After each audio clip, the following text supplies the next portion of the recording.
Answer is 1, answer 1 आ जाएगा ना, क्योंकि अगेन वो कॉम्प्लीमेंट्री का कंसेप्ट आ रही है भाई, इससे तो कोई दिक्कत नहीं है। ये एंगल तो कितना हो जाएगा, π/4 हो जाएगा। What is cot π/4? cot π/4 तो 1 आ जाएगा ना। अब देखें भाई ये जो एंगल है ये 15 डिग्री है, क्योंकि π/6 क्या होता है 30 होता है, तो ये 15 डिग्री हो गया और ये हो गया 75 डिग्री, तो ये कॉम्प्लीमेंट्री एंगल आ गया ना। और अगर दो एंगल कॉम्प्लीमेंट्री है तो एक का tan दूसरे के cot के बराबर होता है ना, या एक का cot दूसरे के tan के बराबर होता है। तो हम देख रहे हैं भाई इसका कॉम्प्लीमेंट्री एंगल क्या है, इसका कॉम्प्लीमेंट्री एंगल ही है। तो अगर मैं इस एंगल का cot ले रहा हूँ, है ना, बताया था ना आपने, आपको एक π/12 लिखा हुआ है, एक 5/12 लिखा हुआ है।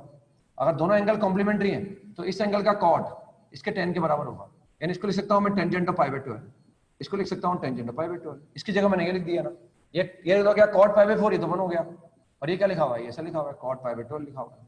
और हम देख रहे हैं भाई ये तो cot थीटा है और ये क्या है tan थीटा है, ये एक दूसरे के क्या होते हैं, रेसिप्रोकल होते हैं, कट जाएंगे और 1 आ जाएगा, तो 1 आ जाएगा। और कॉम्प्लीमेंट्री का कंसेप्ट लगा दिया अपन ने, है ना। अगर कॉम्प्लीमेंट्री का कंसेप्ट नहीं लगाते तो ऐसा करते फिर अपन, भाई इनका सम π/2 के बराबर आ रहा है, फिर ऐसा सोचता इनका सम π/2 के बराबर आ रहा है, तो 5π/2 को क्या करो, 5π/12 को ऐसे लिख दो, π/2 माइनस π/12 करके लिख दो, फिर उसको ऐसा लिखते हैं।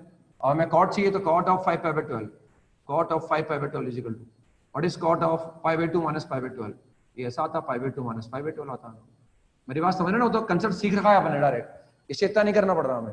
और what is cot π/2 minus theta, ये tan थीटा आ जाएगा, तो tan π/12 के बराबर आ जाएगा, tan π/12 के बराबर। तो इसको रिप्लेस कर देंगे, इसकी जगह रखेंगे tan π/12, और tan थीटा और cot थीटा एक दूसरे के रेसिप्रोकल है, वो कट जाएंगे, तो ये वैल्यू कितनी आ जाएगी, 1 आ जाएगी। इस तरह से इसको कैलकुलेट करके निकाल सकते हैं अपन।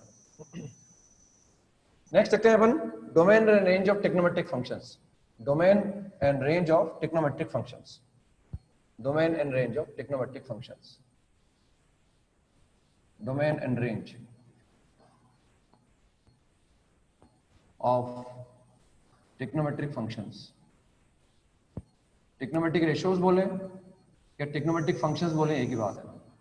6 trigonometric ratios होते हैं, मतलब 6 trigonometric functions हमारे पास है ना, उनका डोमेन निकालना सीखेंगे, उनका रेंज निकालना सीखेंगे। बेसिकली रेंज वर्ड से फेमिलियर है, रेंज के काफी सवाल कराए मैंने आपको ना क्वाड्रेटिक के अंदर। क्वाड्रेटिक में 4 वैरायटी की रेंज पढ़ चुके हैं अपन। फर्स्ट वैरायटी है सिंपल क्वाड्रेटिक होता है, उसकी रेंज निकाले। अब ये क्या है, ये हमारे जो बोल रहा हूँ ना मैं आपको, ये आपको समय समय पर बोलते रहना है कि हमने रेंज बड़ा आया हमारे सामने, क्या रेंज वर्ड से फेमिलियर है, हाँ हमने किस किस की रेंज निकालना जानते हैं, ये अपने माइंड में आना चाहिए। जो भी अपन सीखते जा रहे हैं ना वो हमारे माइंड में सेट रहना चाहिए ना। अब एक तो सिंपल क्वाड्रेटिक होता है तो उसकी रेंज निकाल सकते हैं, सिंपल क्वाड्रेटिक की रेंज निकाल सकते हैं। क्वाड्रेटिक हो साथ में इंटरवल हो उसकी रेंज निकाल सकते हैं। एक्सप्रेशन क्वाड्रेटिक ही नहीं हो तो किसी को टी एज्यूम करके एक्सप्रेशन को क्वाड्रेटिक में कन्वर्ट कर लेते हैं और रेंज निकाल लेते हैं। Fourth variety range of rational expression, quadratic upon quadratic जैसा कोई एक्सप्रेशन होता है उसकी। जो 4 वैरायटी सीख चुके हैं अपन, रेंज निकाल लेंगे ना। अब हम देख रहे हैं रेंज वर्ड से फेमिलियर है, रेंज का मतलब y की वैल्यू होती है बेसिकली। अब डोमेन से भी फेमिलियर है, बोला कि सकता है कहीं डोमेन वर्ड यूज किया हो, वरना डोमेन को क्लियर कर देते हैं डोमेन का मतलब क्या होता है। तो हम किसी फंक्शन के कॉन्टेक्स्ट में बात कर रहे हैं, दुनिया का कैसा भी फंक्शन हो, फंक्शन वर्ड से अभी कंफ्यूज नहीं होना आपको। फंक्शन का मतलब ये मान लो बस एक्सप्रेशन है जिसमें y को in terms of x express किया हुआ है ना। जैसे मान लिया for example let y is equal to fx, let y is equal to fx be a function, be a function, हमने ऐसे एज्यूम कर लिया। अब इसका मतलब सिर्फ ये समझें आप कि भाई y ये x की टर्म्स में कोई एक्सप्रेशन है। अब हमसे कहा जाए कि x की टर्म्स में कोई एक्सप्रेशन लिखो, तो इनफाइनाइट एक्सप्रेशंस लिख सकते हैं ना, तो उन सबको तो लिखा नहीं जा सकता, उनको fx से रिप्रेजेंट कर लिए। इसका मतलब ये कोई एक्सप्रेशन है जिसमें सिर्फ x होगा, तो हमने y को x की टर्म्स में क्या कर रखा है, एक्सप्रेस कर रखा है। ये y बराबर x² हो सकता है, ये y is equal to ln x हो सकता है, ये y is equal to e की पावर x हो सकता है, ये y is equal to x upon x+2 हो सकता है। x की टर्म्स में कोई एक्सप्रेशन है ना, और इस एक्सप्रेशन का ये इसको बोल रहे हैं अपन फंक्शन। तो if let y is equal to fx be a function, then इसके डोमेन का मतलब क्या होता है ना, रेंज का मतलब समझते हैं हम। रेंज का मतलब ये है कि जहां ये डिफाइन है उनको रखते जाओ और उन पर y जो वैल्यू आएंगी उनको y की जो वैल्यूज है उनका जो कलेक्शन होता है उसी को रेंज बोलते हैं ना। अब डोमेन से क्या मतलब, if y is equal to fx be a function, then domain के बारे में बोलते हैं ना। डोमेन, डोमेन की डेफिनेशन लिख रहे हैं ना, दुनिया का कैसा भी फंक्शन हो जो y is equal to fx की फॉर्म में लिखा हुआ है ना, उसके डोमेन के बारे में देख रहे हैं ना। Set of all real values of x, set of all real values of x, set of all real values of x, set of all real values of x for which fx is defined, for which fx is defined, for which fx is defined, or fx is real, fx is real is called domain of the function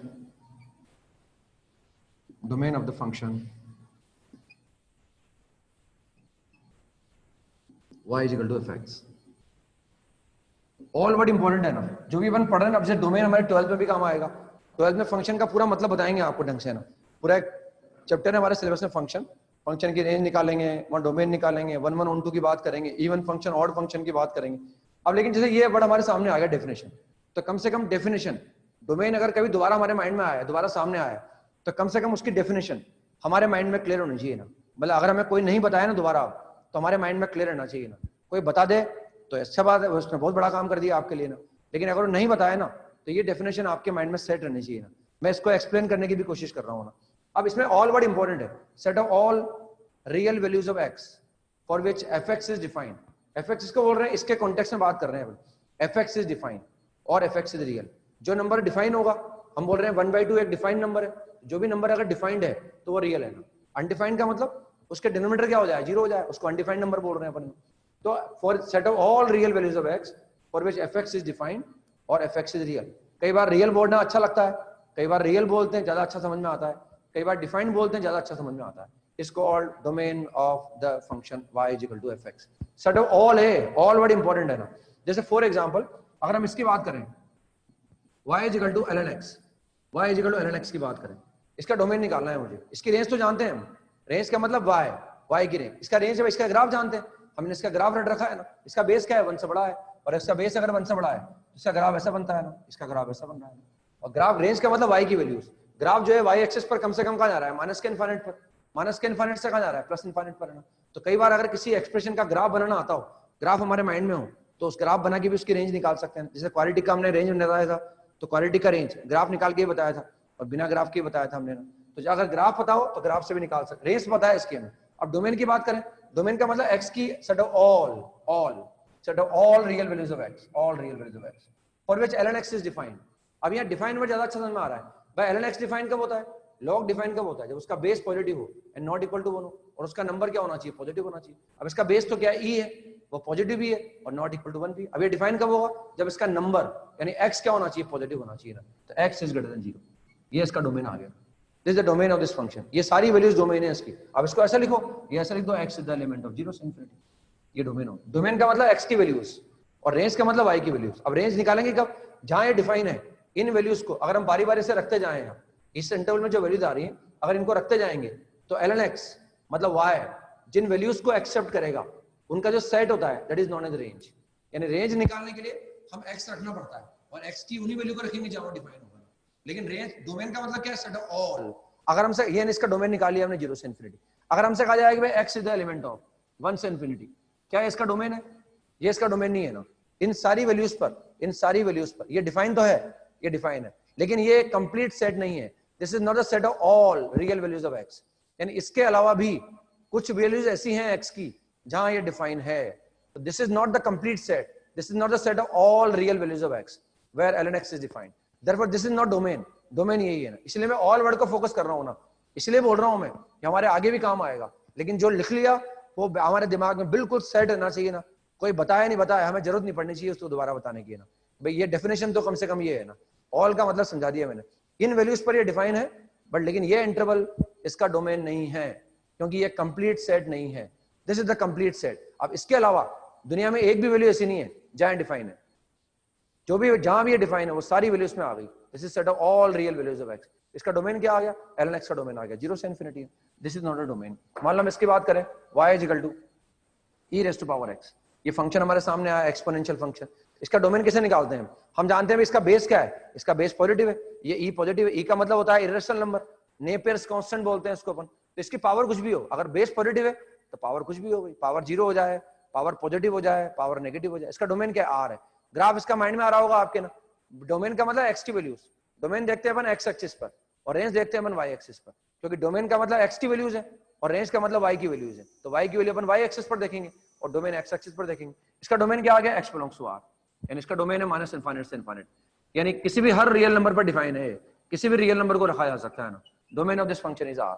इसका domain R है ना, X की all real value, set of all real values of X. Definition word to word हमारे mind में set रहने चाहिए ना, तब जाके अपन अपने आप सोच पाएंगे ना। मान लो for example y is equal to 1 upon x square minus 3x plus 2। मान लो मुझे इसका डोमेन निकालना है ना, इसका डोमेन निकालना है। अब यहाँ क्या डिफाइन वर्ड अच्छा लगेगा ना भाई, हम जानते हैं set of all real values of x for which fx is defined और fx इज रियल। यहाँ डिफाइंड वर्ड बोलना ज्यादा अच्छा लग रहा है भाई, ये अनडिफाइंड कहाँ हो सकता है? यहाँ ये सोचना आसान नहीं है डिफाइन कहाँ है, यहाँ ये सोचना आसान है कि अनडिफाइंड कब हो सकता है। ये अनडिफाइंड कब होगा? जब इसका डिनोमिनेटर क्या हो जाएगा? जीरो हो जाएगा। अब डिनोमिनेटर जहां भी जीरो होगा वहां ये डिफाइन नहीं होगा, क्योंकि denominator can never be zero ना। तो डिनोमिनेटर इसको फैक्टराइज कर लिया अपन, इसको ऐसे लिख लिया 1 upon x minus 1 into 1 upon x minus 2, हमने इसको ऐसे लिख लिया ना। अब दो जगह जीरो हो सकता है डिनोमिनेटर इसका, तो x बराबर 1 पर ही डिफाइन नहीं होगा और x बराबर 2 पर डिफाइन नहीं होगा। तो ये सोचना ज्यादा आसान रहा कि अनडिफाइंड कहाँ है, और जहां अनडिफाइंड है उनको सेट ऑफ रियल नंबर में से रिमूव कर दो, तो जो वैल्यू आ जाएंगी जहां डिफाइन है। इसका डोमेन क्या हो गया? x belongs to r, set of real number हो गया। और दो एलिमेंट इसमें से बाहर कर दिए, 1, 2 को बाहर कर दिए, इसको 1, 2 को बाहर कर दिया। दो रियल नंबर के सेट में से ये दो एलिमेंट को कम कर दिया, इन दोनों पर अनडिफाइंड था तो रियल नंबर में से इनको कम कर दिया। अब जो बचा वो सब पर डिफाइन है, यानी इसका डोमेन आ गया ना। ठीक है ना, ऐसा डोमेन निकाल लिया हमने। मान लो मुझे डोमेन निकालना है उसका, मान लो हमें डोमेन निकालना है इसका y is equal to under root X. ये एक फंक्शन है, ये fx की जगह ये लिखा हुआ है, कभी fx की जगह ये लिख देते हैं, कभी fx को अपन ये लिख देते हैं, कभी fx को ये लिख देते हैं ना, इसलिए उसको fx बोलते हैं ना, मतलब x के टर्म्स में कोई एक्सप्रेशन है। अब मुझे इसका डोमेन निकालना हो, अगेन डेफिनेशन है set of all real values of x for which fx this fx is defined और fx इज रियल। अब यहाँ रियल वर्ड ज्यादा अच्छा लगेगा ना, यहाँ हमें x की वो सारी रियल वैल्यू निकालनी है जब ये रियल नंबर आ जाए ना।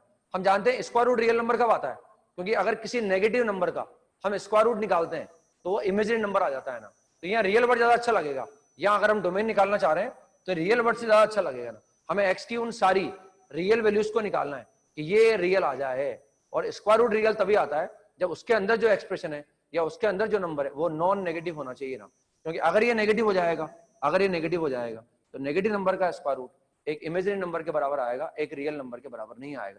For domain of this function x must be non negative, x must be greater than equal to 0, x 0 के बराबर 0 से बड़ा होना चाहिए। ये इसका डोमेन आ गया, x is the element of 0 से इन्फिनिटी। तो कभी रियल वर्ड ज्यादा अच्छा लगता है और कभी डिफाइंड वर्ड ज्यादा अच्छा लगता है ना, इस तरह से डोमेन निकाल सकते। क्लियर हो गया? एक बेसिक आइडिया डोमेन के बारे में दिया हुआ है अपने को। अब जैसे हमें कम से कम कहा जाए y is equal to log of x plus 1, इसका डोमेन निकालो भाई ना। इसका बेस तो क्या है, अगर बेस मेंशन नहीं कर रखा, LOG लिखा हुआ है तो बेस 10 है इसका ना। अब इसका अगर डोमेन निकालना हो तो ये नंबर क्या होना चाहिए? पॉजिटिव होना चाहिए। x plus 1 must be greater then 0, या आना चाहिए x must be greater then minus 1, यानी x is the element of minus 1 से इन्फिनिटी, x माइनस 1 से इन्फिनिटी होना चाहिए। ये इसका डोमेन आ जाएगा ना। कंडीशन लगा दी भाई, बेस तो इसका पॉजिटिव है, इसका नंबर क्या आना चाहिए? पॉजिटिव। नंबर को पॉजिटिव कर दिया, सॉल्व कर लिया, इसको इंटरवल की फॉर्म में लिख दिया, डोमेन क्लियर हो गया ना। अब रेंज अपन समझते हैं ना कि जो डोमेन आया है उन डोमेन में जो एलिमेंट है उन डिफरेंट एलिमेंट को रखने पर y जिन वैल्यूज को एक्सेप्ट करेगा उनका सेट ही क्या होता है? रेंज होता है ना। रेंज के बारे में फेमिलियर भी अपन, फिर भी अपन चाहे डेफिनेशन लिख सकते हैं ना, लेकिन डोमेन एक नया वर्ड था हमारे लिए, हम इसका यूज कर लिया ना। अब ये माइंड में सेट रहना चाहिए आपके, समय समय पर इसका रिवीजन करते रहो। कम से कम डेफिनेशन डोमेन के बारे में क्या होता है, डोमेन होता क्या है, कम से कम वो हमारे माइंड में क्लियर रहना चाहिए ना। Range set of values that y actually takes,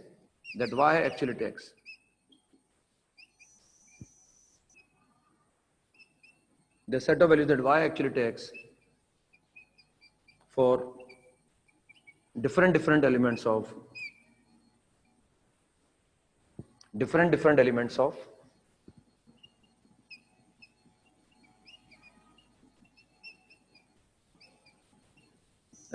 domain is called range of function y is equal to fx.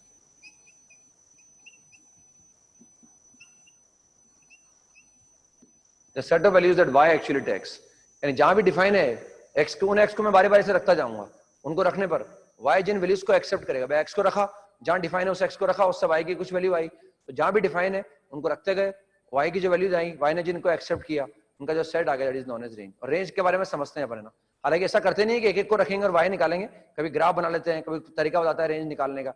Range निकालने की जो भी वैरायटी हमने सिखाई है, एक बार घर जाके दोबारा देखना चाहिए आपको रेंज कैसे कैसे निकाला गया था। तो ये डोमेन हो गया, रेंज हो गया। अब हम बात कर रहे हैं स्पेशली ट्रिग्नोमेट्रिक फंक्शंस की। कैसा भी फंक्शन हो, चाहे वो लॉगरिथमिक हो, चाहे वो एक्सपोनेंशियल हो, चाहे वो क्वाड्रेटिक हो, चाहे वो रैशनल फंक्शन हो, हम उसके डोमेन के बारे में लिख चुके हैं ना। डोमेन और रेंज का मतलब ये होता है ना। अब हम बात करेंगे specially domain and range of trigonometric functions. Trigonometric ratios को ही ट्रिग्नोमेट्रिक फंक्शन बोल रहे हैं अपन, और 6 ट्रिग्नोमेट्रिक फंक्शंस हमारे पास हैं जिनके डोमेन रेंज की बात करेंगे ना। और फिर जिंदगी भर हमें याद रहना चाहिए इनका डोमेन क्या होता है, इनकी रेंज क्या होती है। हमारे इनके बिना काम चलेगा नहीं। जो भी 11th में पढ़ रहे हैं वो एक एक बात याद रहेगी, तो 12th में काफी कंफर्टेबल रहेगा, कोई दिक्कत नहीं आएगी, आराम से निकल जाएगा अपना 12th, कोई समस्या नहीं आएगी, कभी कंफ्यूजन नहीं होगा, कभी फ्रस्ट्रेशन नहीं आएगा, कुछ भी नहीं होगा हमारे अंदर। तो यहाँ फंक्शन लिख लिया हमने, ट्रिग्नोमेट्रिक फंक्शन को लिख लेते हैं। यहाँ एक टेबल ड्रॉ कर लेते हैं ट्रिग्नोमेट्रिक फंक्शन, या लिख लेंगे उसका डोमेन, या उसका डोमेन लिख लेंगे, फिर यहां उसकी रेंज लिख लेंगे अपन, रेंज, और एक लिख लेंगे पीरियड। पीरियड का मतलब क्या होगा मैं बताऊंगा आपको ना। ट्रिग्नोमेट्रिक फंक्शन जो होते हैं वो सब पीरियोडिक होते हैं ना। पीरियोडिक कहां समझते हैं, पीरियोडिक नेचर, तो वो समझते हैं ना। मैं बताऊंगा वैसे आपको पीरियड का मतलब क्या होता है। ये टेबल बना लेते हैं ना। तो फर्स्ट फंक्शन लेते हैं y बराबर साइन एक्स। फर्स्ट फंक्शन लिया y equal to sine X. अब डोमेन का मतलब तो x की वैल्यूज है और रेंज का मतलब y की वैल्यूज है ना। हम x की जगह क्या रख सकते हैं, x क्या है, एंगल है, तो हमें पता लगाना है ऐसा कौन सा एंगल है जहां साइन डिफाइन होता है, और साइन हर एंगल पर डिफाइन होता है। हम किसी भी एंगल का साइन निकाल सकते हैं, चाहे वो पॉजिटिव हो, चाहे वो नेगेटिव हो, चाहे बहुत बड़ा हो, चाहे बहुत छोटा हो, चाहे वो जीरो हो, किसी भी एंगल का साइन निकाला जा सकता है। यानी डोमेन इसका x belongs to r, minus के इनफाइनाइट से इनफाइनाइट। यानी जब इसका ग्राफ बनाएंगे तो सिंस ये x की ऑल रियल वैल्यू पर डिफाइन है, तो ये ग्राफ पूरी नंबर लाइन पर बनेगा ना, कहीं रुकेगा नहीं, x की हर रियल वैल्यू पर डिफाइन है ना। अब ये तो डोमेन आ गया इसका ना। अब हम देख रहे हैं भाई यहाँ जो डिफाइन तो हर एंगल पर है, अगर मैं एंगल को रखता जाऊंगा यहाँ, तो x की अलग अलग वैल्यू को रखूं, यहाँ आने वाले अलग अलग x को रखूंगा, तो साइन x की वैल्यू मतलब y की वैल्यूज क्या आएंगी ये देखना है, वही रेंज होगी है ना। तो इसकी रेंज आती है -1 से 1। हम जानते भी, हमने क्वाड्रेटिक में सवाल किया भी था, जब साइन स्क्वायर x को t मान लिया था हमने साइन x को, तो हाँ भाई हम जानते हैं साइन x की रेंज -1 से 1 होती है।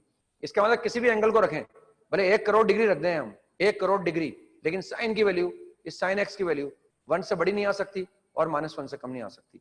ये 1 तो आता है, हम जानते हैं 90 डिग्री पर 1 आ जाता है ना, बल्कि एक एंगल के ऐसे इनफाइनाइट एंगल जानते हैं जहां साइन 1 आता है, जहां साइन -1 आता है, जहां साइन 0 आ जाता है ना। तो साइन की रेंज आ गई -1 से 1, क्लोज इंटरवल -1 से 1, और इसका पीरियड है 2 पाई के बराबर। पीरियड का मतलब क्या है, इससे कोई टेंशन नहीं ले, मैं एक्सप्लेन करूंगा आपको पीरियड का मतलब है ना, what is the meaning of period. Second function पर आ गए अपन y equal to cos x। Again इसका डोमेन भी r होता है, हम किसी भी एंगल का कोसाइन कैलकुलेट कर सकते हैं ना। इसकी रेंज भी -1 से 1 होती है ना, इसकी रेंज भी -1 से 1 होती है, भले ये सब एंगल पर डिफाइन है, लेकिन cos x की वैल्यू कभी -1 से 1 से बड़ी नहीं आ सकती और -1 से कम नहीं आ सकती। बीच में कोमा लगा रखा है मैंने -1 से 1। अगेन इसका पीरियड भी क्या है, 2 पाई है ना। तो जो साइन है वही cos है ना। कभी हमसे कहा जाए सोल्व दिस इक्वेशन, कभी हमसे कहा जाए solve this equation sin x equal to 2, तो this is there is no solution. ऐसा कोई एंगल एग्जिस्ट नहीं करता कि sin 2 के बराबर आ जाए, क्योंकि किसी भी एंगल को रखें, भले इसका डोमेन r है, हर एंगल पर डिफाइन, लेकिन sin x की वैल्यू हमेशा -1 से 1 के बीच में आएगी। sin x मैक्सिमम 1 आ सकता है, sin x मिनिमम -1 आ सकता है ना। और हम जानते हैं अगर कहीं ऐसा लिखा हुआ आएगा, इसका सोल्यूशन तो जानते हैं हम, sin x 1 के बराबर कहाँ आता है, sin x 1 के बराबर आता है इस जगह, इस वर्टिकल लाइन पर आता है। इस एंगल को जनरल फॉर्म में क्या लिखते हैं, 2n पाई प्लस 5/2। बता रखा ना, ये सब काम आएंगे हमारे ना। मेरे को मतलब मुझे परेशानी नहीं हो, क्योंकि मैंने काफी समझा दिया आपको ना। कभी इस तरह का सोल्यूशन निकालना हो तो इसके इनफाइनाइट एंगल है और वो सारे एंगल यहाँ आएंगे, और इसका सोल्यूशन क्या आ जाएगा, x equal to 2n pi plus 5/2, 2n pi plus 5/2, या 4n प्लस 1 इंटू π/2, एलसीएम वगैरह ले, सब मैंने लिखा रखा है। समय समय पर पढ़ते रहे, तब तक ट्रिग्नोमेट्री चलती रही है, ये बेसिक बातों को पढ़ते रहे यहाँ पर। अब आते हैं अपन 10x पर, y बराबर 10x, y बराबर 10x। अब 10x था, हमने देखा भाई साइन और कॉस हर एंगल पर डिफाइन होते हैं, किसी भी एंगल का साइन निकाल सकते हैं, किसी भी एंगल का कॉस निकाल सकते हैं। अब लेकिन 10x क्या होता है, 10x होता है sin x upon cos x। तो हम जानते हैं ऐसा एंगल जहां पर cos x 0 होगा वहां 10x डिफाइन नहीं हो सकता ना, क्योंकि 10x का मतलब है हमारे पास sin x upon cos x, 10x हमारे पास है sin x upon cos x। और ऐसा एंगल जहां cos 0 होगा, जहां भी cos 0 होगा वहां tan डिफाइन नहीं हो सकता, क्योंकि डिनोमिनेटर अगर 0 होता है तो वो फंक्शन कभी डिफाइन नहीं माना जाता है ना। डिनोमिनेटर कैन नेवर बी 0 है ना।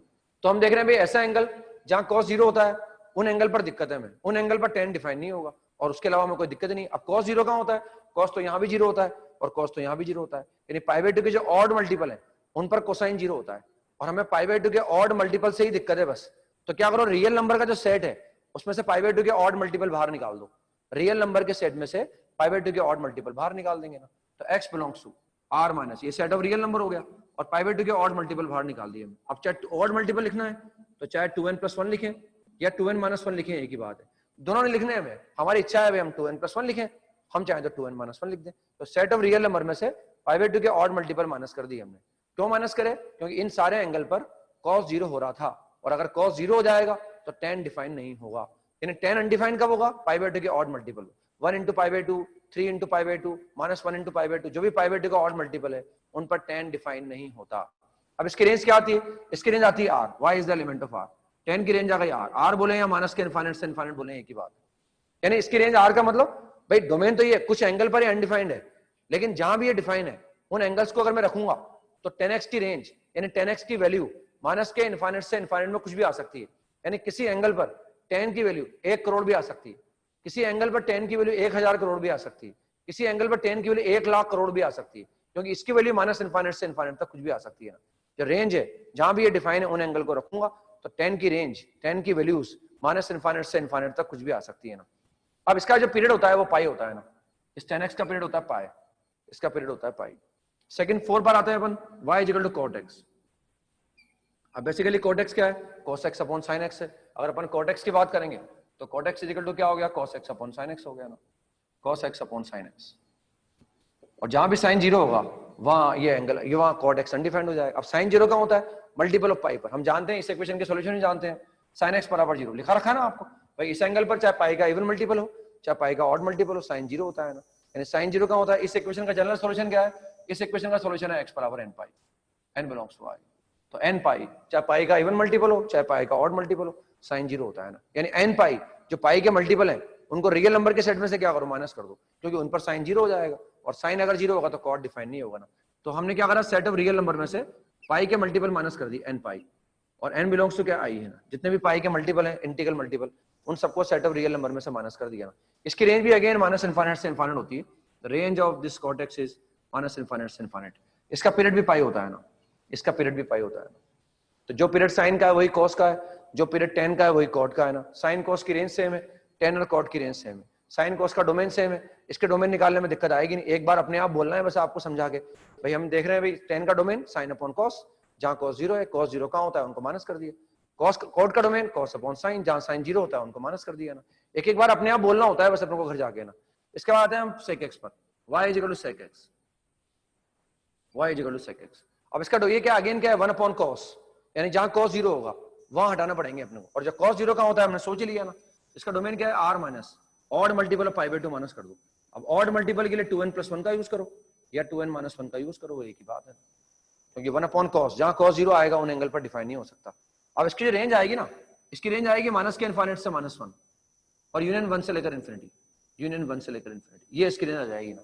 यानी अगर हम जहां एंगल डिफाइन है, जहां ये डिफाइन है, उन एंगल्स को अगर मैं रखूंगा तो sec x की वैल्यू 1 आएगी या 1 से ज्यादा आएगी, या -1 आएगी या -1 से कम आएगी। यानी sec x की वैल्यू किसी भी एंगल पर sec x की वैल्यू 1 से -1 के बीच में नहीं आ सकती।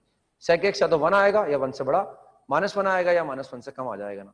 उससे छोटा कभी 1 से -1 के बीच में वो कभी नहीं आता है, 1 से -1 के बीच में कभी नहीं आ सकता है। अपन देख भी सकते हैं इसको, अगर अपन यहाँ देखें y = sec x लिखा हुआ है ना, y = लिखा हुआ हमारे पास sec x, इसको लिख सकते हैं 1 अपॉन cos x। भाई ये 1 से -1 के बीच में कभी आ नहीं सकता, ये 1 से कम कभी नहीं आ सकता, क्योंकि ये 1 से कम कब आएगा? जब cos 1 से बड़ा होगा।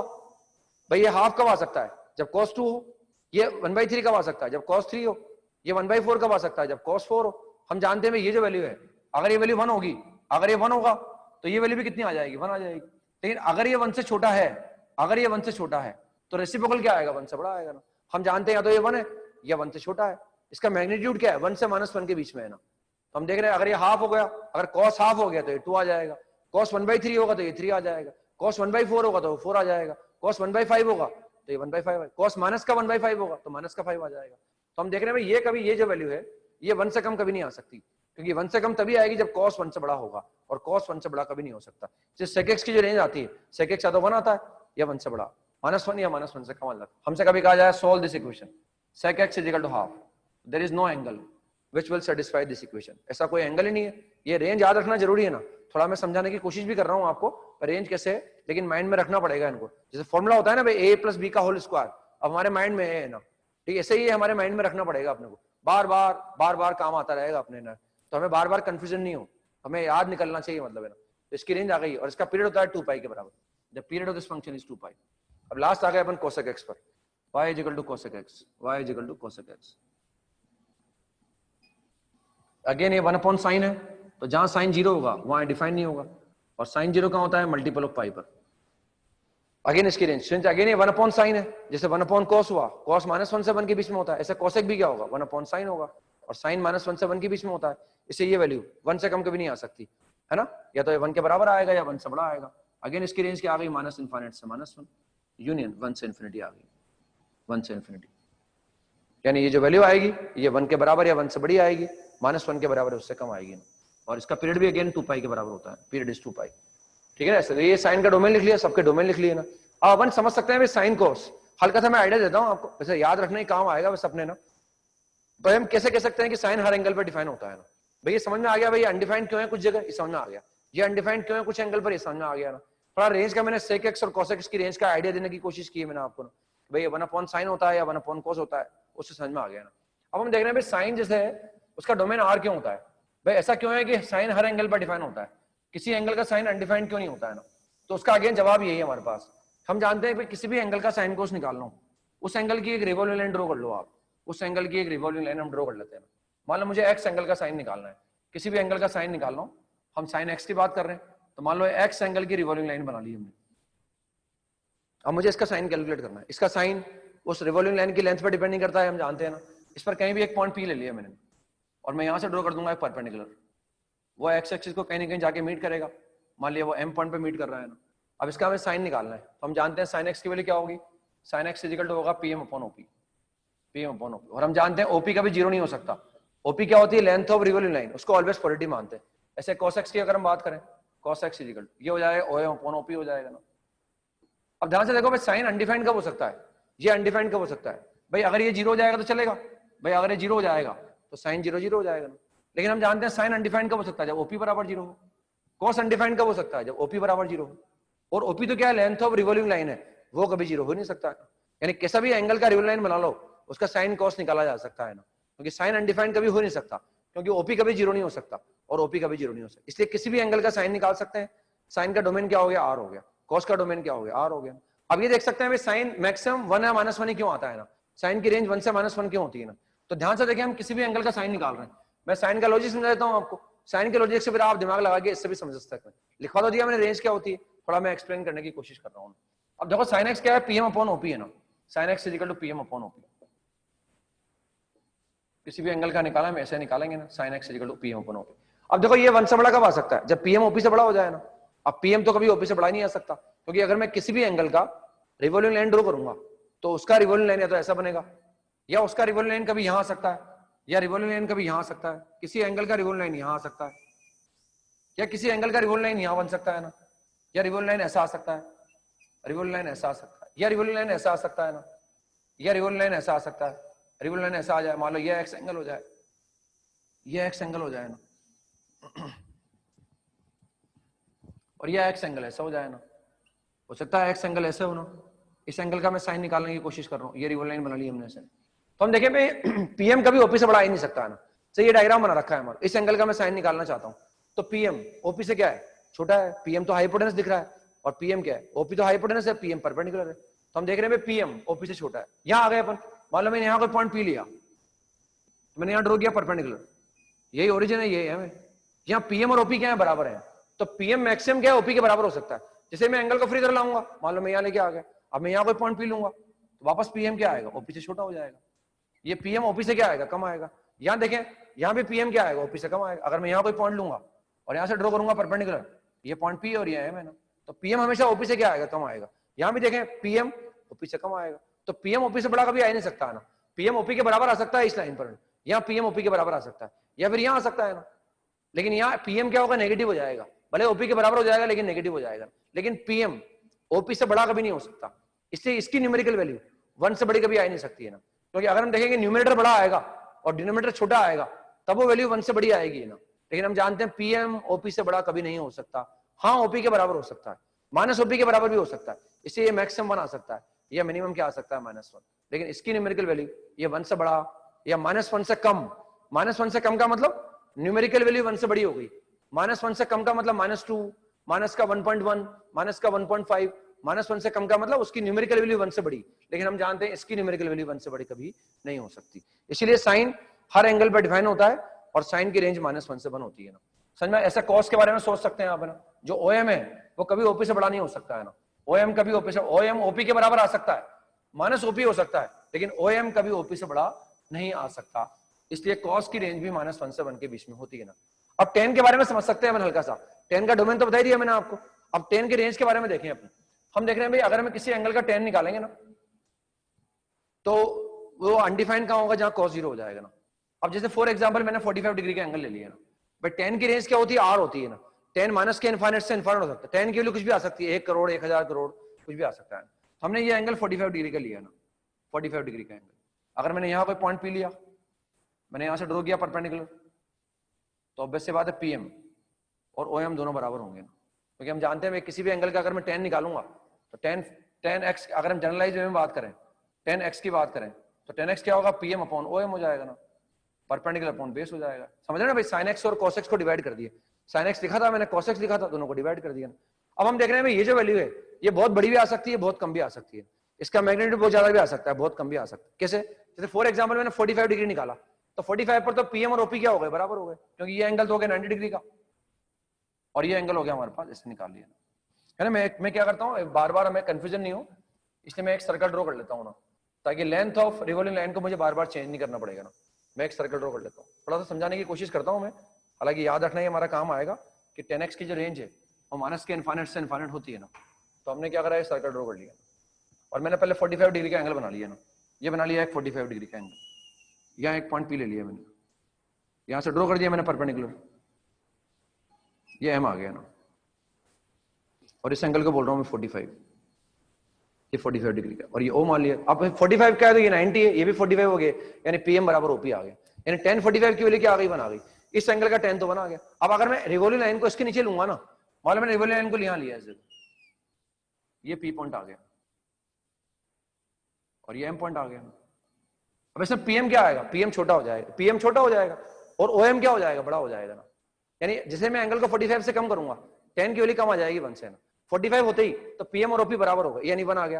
लेकिन अगर x 45 से छोटा है, अगर x 45 से छोटा है, देखो यहाँ तो PM और OP बराबर हो गए ना भाई, यहाँ तो PM और OM बराबर हो गए, PM और OM। अगर एंगल को 45 किया तो PM और OM क्या हो गए, बराबर हो गए।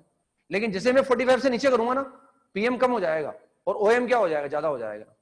PM हो जाएगा कम और OM ज्यादा हो जाएगा। यानी अगर एंगल 45 से छोटा है तो PM छोटा है और OM क्या है, बड़ा है ना, तो ये वैल्यू 1 से कम आ गई। लेकिन अगर मैं एंगल को 45 से बड़ा करूंगा, एंगल को 45 से बड़ा किया, मान लो मैंने ऐसे किया, ये एंगल 45 से बड़ा हो गया देखो आप, और मैंने यहाँ कोई पॉइंट P ले लिया ना, यहाँ से ड्रॉ किया एक परपेंडिकुलर, अब OM कम हो गया और PM क्या हो गया, ज्यादा हो गया ना, PM ज्यादा हो गया। तो यानी जैसे एंगल 45 से बड़ा हुआ, ये 1 भी आ सकता है, ये 1 से बड़ा भी आ सकता है और ये 1 से कम भी आ सकता है। अब पॉजिटिव आ रहा है अभी, क्योंकि PM भी हाइट है और OM भी राइट में। अब जैसे मैं एंगल 90 के नजदीक ले जाऊंगा ना, 90 पे ले जाते ही क्या होगा, 90 पे ले जाते ही OM 0 हो जाएगा, अनडिफाइंड हो जाएगा ना। लेकिन अगर मैं एंगल को बढ़ाऊंगा ऐसे, जैसे यहाँ PM बढ़ गया, OM कम हो गया, देखो यहाँ देखो ना, यहाँ PM छोटा था, PM छोटा था, OM ज्यादा था, फिर PM बड़ा और PM और PM और OM बराबर हो गए, फिर PM बड़ा हो गया, OM छोटा हो गया। जैसे मैं एंगल क्यों बढ़ा रहा हूँ ना, PM बढ़ता जा रहा है और OM क्या होता जा रहा है, कम होता जा रहा है ना। अगर मैं बिल्कुल यहाँ लेता, बिल्कुल यहाँ लेता, तो PM तो 0 होता और OM बहुत ज्यादा होता। एंगल बढ़ा रहा हूं तो PM बढ़ रहा है और OM कम हो रहा है ना। 45 पर PM और OM बराबर हो गए, 45 के बाद लिया तो PM बढ़ गया लेकिन OM कम हो गया। मैं अगर मैं एंगल और यहाँ लूंगा तो PM और बढ़ जाएगा, PM और बढ़ जाएगा, OM और कम हो जाएगा। फिर मैं एंगल को और बढ़ाऊंगा तो PM बढ़ जाएगा, OM बहुत कम हो जाएगा। अगर मैं एंगल 90 डिग्री से छोटा लूंगा ना, अगर मैं एंगल लूं 90 डिग्री से छोटा, जैसे 90 डिग्री से छोटा एंगल लिया मैंने, 90 डिग्री से छोटा एंगल, 90 डिग्री से छोटा एंगल लिया मैंने, यहाँ लिया है सर, यहाँ P पॉइंट ले लिया, यहां से ड्रॉ किया परपेंडिकुलर, और ये OM हो गया। तो OM क्या हो गया, बहुत छोटा, OM 0 के नजदीक आ गया ना। और एंगल बढ़ाओ और 90 से और छोटा लो आप, एंगल थोड़ा और बढ़ाओ, OM क्या हो जाएगा, वो 0 पर अप्रोच करेगा, वो 0 पर अप्रोच। तो देखो अगर ये फाइनाइट क्वांटिटी, अगर ये कोई फाइनाइट क्वांटिटी है और अगर ये 0 पर नेग्लिजिबल हो जाएगा ना भैया, जैसे लाइन यूं आ रही है ना, लाइन ऐसे बढ़ रही है, ऐसे बढ़ रही है, तो OM क्या होता जा रहा है, 0 होता जा रहा है, 0 पर अप्रोच करता जा रहा है वो। अब ये कोई फाइनाइट क्वांटिटी है पॉजिटिव, और नीचे क्या है 0 plus, what is finite quantity upon very small quantity, वो प्लस इन्फिनिटी हो जाएगा, प्लस इन्फिनिटी। तो प्लस इन्फिनिटी तक भी पहुंच सकता है। ऐसा आइडिया देने की कोशिश कर रहा हूं, थोड़ा बहुत आप भी इस्तेमाल करेंगे दिमाग को, है ना, आप भी सोचने की कोशिश करेंगे। तब जाके अपना काम चल पाएगा दोनों का। एक मैं लॉजिक जनरेट करने की कोशिश कर रहा हूँ भाई कैसे वो इनफाइनाइट आ सकता है, और माइनस का इनफाइनाइट भी आ जाएगा भाई। अगर मैं 90 के जस्ट इधर की बात कर रहा हूँ, 90 के जस्ट लेफ्ट की बात कर रहा हूँ फर्स्ट क्वाड्रेंट की, तो OM नेग्लिजिबल हो गया। अब 90 के जस्ट इधर की बात करूंगा, अगर मैं 90 के जस्ट इधर की बात करूंगा, 90 के इधर की इस एंगल की बात कर रहा हूं मैंने, 90 से बड़ा एंगल हो गया। अब इसमें OM क्या आ जाएगा, OM नेग्लिजिबल ही है अभी, OM का मैग्नीट्यूड कम ही है, लेकिन अब OM नेगेटिव हो गया ना। जब OM नेग्लिजिबल था और पॉजिटिव था तो प्लस इंफिनिटी आया, लेकिन जब OM नेग्लिजिबल और वो नेगेटिव है तभी कितना आ जाएगा, माइनस का इंफिनिटी आ जाएगा। यानी 90 पर तो अनडिफाइंड है, 90 से जस्ट छोटे एंगल पर 10 प्लस इंफिनिटी पे अप्रोच करेगा, और 90 से जस्ट बड़े एंगल पर, जस्ट बड़ा एंगल लूंगा, जस्ट बड़े का मतलब 90 से जस्ट बड़ा, पता नहीं है जस्ट बड़ा कौन सा है, लेकिन 90 से जस्ट बड़ा होना चाहिए। 91 डिग्री की बात भी नहीं कर रहे अपन 91 डिग्री की बात भी नहीं कर रहे, 90.0000001 डिग्री की बात कर रहे हैं ना। 90 से बड़ा एंगल लेते ही ये दिखेगा, यहाँ पी आएगा कहीं ना कहीं, और OM क्या होगा, नेग्लिजिबल हो जाएगा OM, लेकिन वो OM लेफ्ट में होगा, नेगेटिव हो जाएगा, और ये माइनस के इन्फिनिटी पे पहुंच जाएगा। यानी π/2 पर अनडिफाइंड, π/2 से जस्ट छोटे एंगल पर 10 इन्फिनिटी पे चला जाएगा, और π/2 से जस्ट बड़े एंगल पर 10 माइनस के इन्फिनिटी पर चला जाएगा ना, माइनस। और जैसे जैसे मैं बढ़ता जाऊंगा, मैं यहाँ लूंगा, फिर मैं यहाँ लूंगा, फिर मैं यहाँ लूंगा, तो PM कम होता जाएगा और OM बढ़ता जाएगा, और PM कम होता जाएगा, OM बढ़ता जाएगा, तो वैल्यू का मैग्नीट्यूड क्या होता जाएगा, कम होता जाएगा। यानी ये 0 भी आ सकता है, ये प्लस इन्फिनिटी पे पहुंच सकता है, और माइनस के इन्फिनिटी पे भी। ऐसे ही मैंने समझाने की, इसे कॉर्ड के बारे में समझ सकते हैं, सेक और कोसेक मैंने आपको एक्सप्लेन कर दिया ना, तो ये समझाने की कोशिश की मैंने। अब याद रखना है आपको ना, जीवन भर आप बोलते रहे, है ना, कभी भी बोर हो रहे हो तो बैठे बैठे बोलते जाए, बीच का डोमेन ही होता है, रेंज इसकी ये होती है, ऐसा आता है, इसका पीरियड का मतलब क्या है मैं समझाऊंगा अभी आपको ना। तो ऐसे डोमेन रेंज बना दिया अपन ने। अब देखते हैं अपने ना, ग्राफ बनाते हैं, graph of trigonometric functions, graph of trigonometric functions, इनके ग्राफ ड्रॉ करेंगे, ग्राफ ऑफ ट्रिग्नोमेट्रिक फंक्शंस। ये 6 जो ट्रिग्नोमेट्रिक फंक्शंस हमारे पास है, इनके ग्राफ ड्रॉ करेंगे।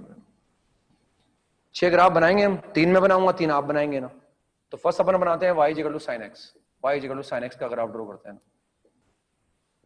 अब जब कोई सा भी एक्सप्रेशन हो जिसके ग्राफ, जैसे ग्राफ हम कौन कौन से बना चुके हैं, देखो 11th क्लास में हम ग्राफ बना चुके हैं, ये वाले y = log x to the base a। इसमें अगर a 1 से बड़ा है तो ग्राफ बनाना आता है हमें, अगर a 0 से 1 के बीच में तो ग्राफ बनाना आता है ना। 2 ग्राफ तो ये हो गए, log का बेस 1 से बड़ा हो तो ग्राफ बनाना। अब रटवा होना चाहिए, एकदम याद रहना चाहिए ना। रात को 12 बजे जगा के पूछे आपसे log का ग्राफ बताओ, बेस 1 से बड़ा है, ग्राफ बना दो फटाफट, तब याद रखने का मतलब है। इनसे बच नहीं सकते अपन, ये काम आएंगे हमारे, जितना इनसे बचने की कोशिश करेंगे उतना दुखदायी रहेगा अपने लिए ना, इसलिए ये हमारे पास होना ही चाहिए ना। एक y = a⁻x, इनके ग्राफ बना रखे हैं हमने ना। अगर a 1 से बड़ा है तो ग्राफ बनाना आता है हमें, भूल गए हो तो दोबारा देखो उनको है ना। a 0 से 1 के बीच में हो तो ग्राफ बनाना आता है हमें ना। फिर हमें y = क्वाड्रेटिक का ग्राफ बनाना आता है, क्वाड्रेटिक एक्सप्रेशन का ग्राफ, क्वाड्रेटिक एक्सप्रेशन का ग्राफ बनाना आता है ना। हमें पॉलिनोमियल के ग्राफ बनाना आते हैं, डिग्री 3 का, डिग्री 4 का, डिग्री 5 का, इन सबके ग्राफ बना के देखते रहना चाहिए आपको। पॉलिनोमियल के ग्राफ, पॉलिनोमियल एक्सप्रेशंस के ग्राफ बनाने आते हैं ना, ये ग्राफ बनाना। अब ट्रिग्नोमेट्री के ग्राफ बनाना और सीख रहे हैं अपन ना। जो ग्राफ बनाना आ चुका हमें, जो सीख चुके, उनकी प्रैक्टिस करते रहनी पड़ेगी समय समय। बड़ा कंफर्टेबल रहेगा आपके लिए, बड़ा अच्छा लगेगा 12th क्लास में जाने के बाद, आपको कोई समस्या नहीं आएगी, आपको एंजॉय करेंगे, बल्कि आप ना पढ़ाई को और ज्यादा एंजॉय करेंगे ना। और भूलते जाएंगे तो फिर दिक्कत आती जाएगी, समस्या बढ़ती जाएगी। अब देखो किसी भी एक्सप्रेशन का मुझे ग्राफ बनाना हो ना, तो ग्राफ बनाने के पहले जो भी जानकारी उसके बारे में हमारे पास हो, उस जानकारी को लिख लेना चाहिए ना। वो जानकारी ग्राफ बनाने में हेल्पफुल रहती है हमारे लिए। अब क्या जानते हैं कि डोमेन जानते हैं इसका, भाई इसका डोमेन R है, x की ऑल रियल वैल्यू पर डिफाइन है। एक इसकी रेंज जानते हैं हम, इसकी रेंज क्या है, -1 से 1, यानी y जो आएगा, जो sin x की वैल्यू आएगी वो 1 से बड़ी नहीं आएगी, -1 से कम नहीं आएगी। एक हम पीरियड के बारे में जानते हैं, ठीक है, पीरियड को मैंने एक्सप्लेन नहीं करा, मैं एक्सप्लेन करने का समय आ गया, मैं एक्सप्लेन करूंगा। इसका पीरियड 2π के बराबर है। क्या रोल है 2π का, क्या काम आएगा हमारे, अभी समझ में आ जाएगा आपको। इसका पीरियड 2π के बराबर। अब इसका ग्राफ बनाएंगे, ये 3 चीजें जानते हैं हम। इससे फायदा क्या हुआ, एक तो ये मालूम पड़ गया ग्राफ पूरी नंबर लाइन पर बनेगा, क्योंकि इसका डोमेन क्या है, R है, x की हर रियल वैल्यू पर डिफाइन है, तो ग्राफ पूरी नंबर लाइन पर बनेगा ना। दूसरा क्या है, इसकी रेंज मालूम पड़ गई हमें, इसकी रेंज क्या है, -1 से 1। इसका मतलब ये ग्राफ कभी y = 1 के ऊपर नहीं जाएगा और y = -1 के नीचे कभी नहीं आएगा ना। तो हमने ये 1 को बना दिया, y = 1 बना दिया।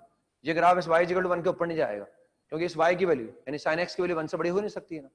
और ग्राफ -1 के नीचे भी नहीं आएगा, क्योंकि y कभी -1 से कम नहीं। ये ग्राफ इसके नीचे नहीं जा सकता, इसके ऊपर नहीं जाएगा, यानी इनके बीच में बनेगा ना।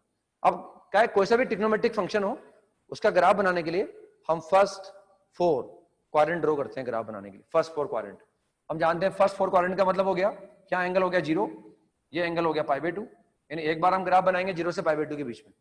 फिर पाई बाय 2 से पाई के बीच में बना लेंगे, फिर पाई से 3 पाई बाय 2 के बीच में बनाएंगे, और फिर 3 पाई बाय 2 से 2 पाई के बीच में बना लेंगे। फर्स्ट 4 क्वाड्रेंट में ग्राफ बना लेंगे। फर्स्ट 4 क्वाड्रेंट में ग्राफ बन जाएगा, एक बार 2 पाई पर आ गए तो 2 पाई के बाद आने के बाद तो वापस क्या आ जाएगा, फर्स्ट क्वाड्रेंट, फिर वापस सेकंड क्वाड्रेंट आ जाएगा, फिर थर्ड क्वाड्रेंट आ जाएगा, फिर फोर्थ क्वाड्रेंट आ जाएगा।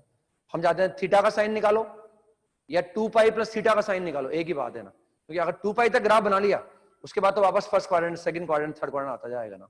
तो हम देख रहे हैं हमें फर्स्ट 4 क्वाड्रेंट में ग्राफ बनाएंगे ना, तो पाई बाय 2 के इंटरवल ड्रॉ कर दो आप। ये 0 डिग्री को मार्क कर दिया, ये पाई बाय 2 को बना लिया भाई, ये पाई बाय 2 आ गया हमारे पास, ये पाई बाय 2 को लिख दिया अपने, ये मान लिया पाई बाय 2 बना, फिर ये मान लिया पाई है, ये सेकंड क्वाड्रेंट आ गया, फिर 3 पाई बाय 2 आ गया, उसके बाद 2 पाई आ गया ना।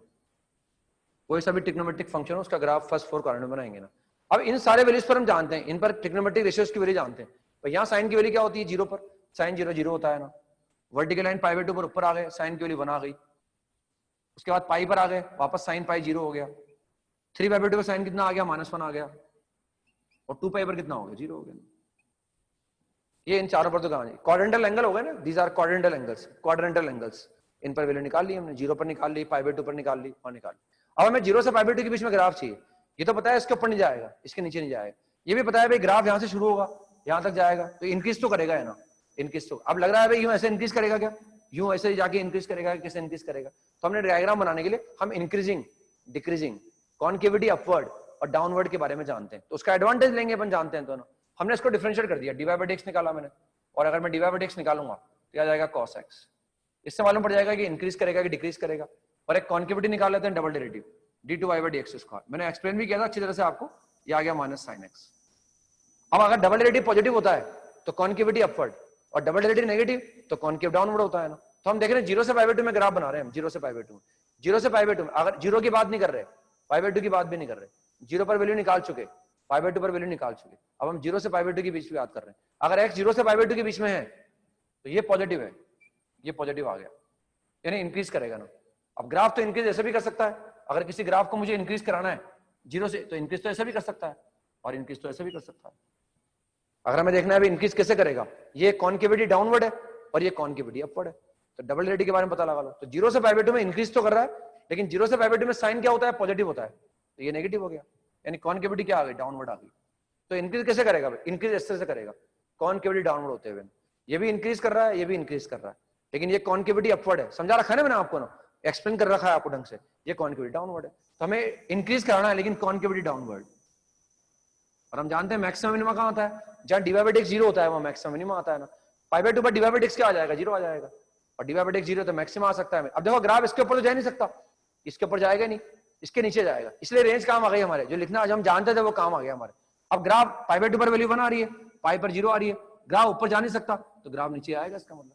अब देख रहे हैं पाई बाय 2 से पाई में, पाई बाय 2 से पाई में कॉस क्या होता है, नेगेटिव होता है, कॉस नेगेटिव हो गया, यानी डिक्रीजिंग हो गया। अब डिक्रीजिंग, डिक्रीजिंग हो गया। अब डिक्रीजिंग ग्राफ ऐसे बन सकता है, अगर ग्राफ डिक्रीजिंग बनाना, डिक्रीजिंग ऐसे भी बन सकता है, और डिक्रीजिंग ग्राफ ऐसे भी बन सकता है। ये कॉन्केविटी अपवर्ड है और ये कॉन्केविटी डाउनवर्ड है। तो पाई बाय 2 से पाई में डिक्रीजिंग हो गया है, तो डिक्रीज कराना है अपने को। लेकिन पाई बाय 2 से पाई में साइन क्या होता है, पाई बाय 2 से पाई सेकंड क्वाड्रेंट में, सेकंड क्वाड्रेंट में साइन क्या होता है, पॉजिटिव होता है, तो ये पॉजिटिव है, अभी भी नेगेटिव आ गया, यानी डिक्रीज कराना है। और कॉन्केविटी डाउनवर्ड, डिक्रीज कराना है, यानी ग्राफ ऐसा बनेगा, डिक्रीज कराना है कॉन्केविटी डाउनवर्ड, तो ग्राफ ऐसा बन जाएगा।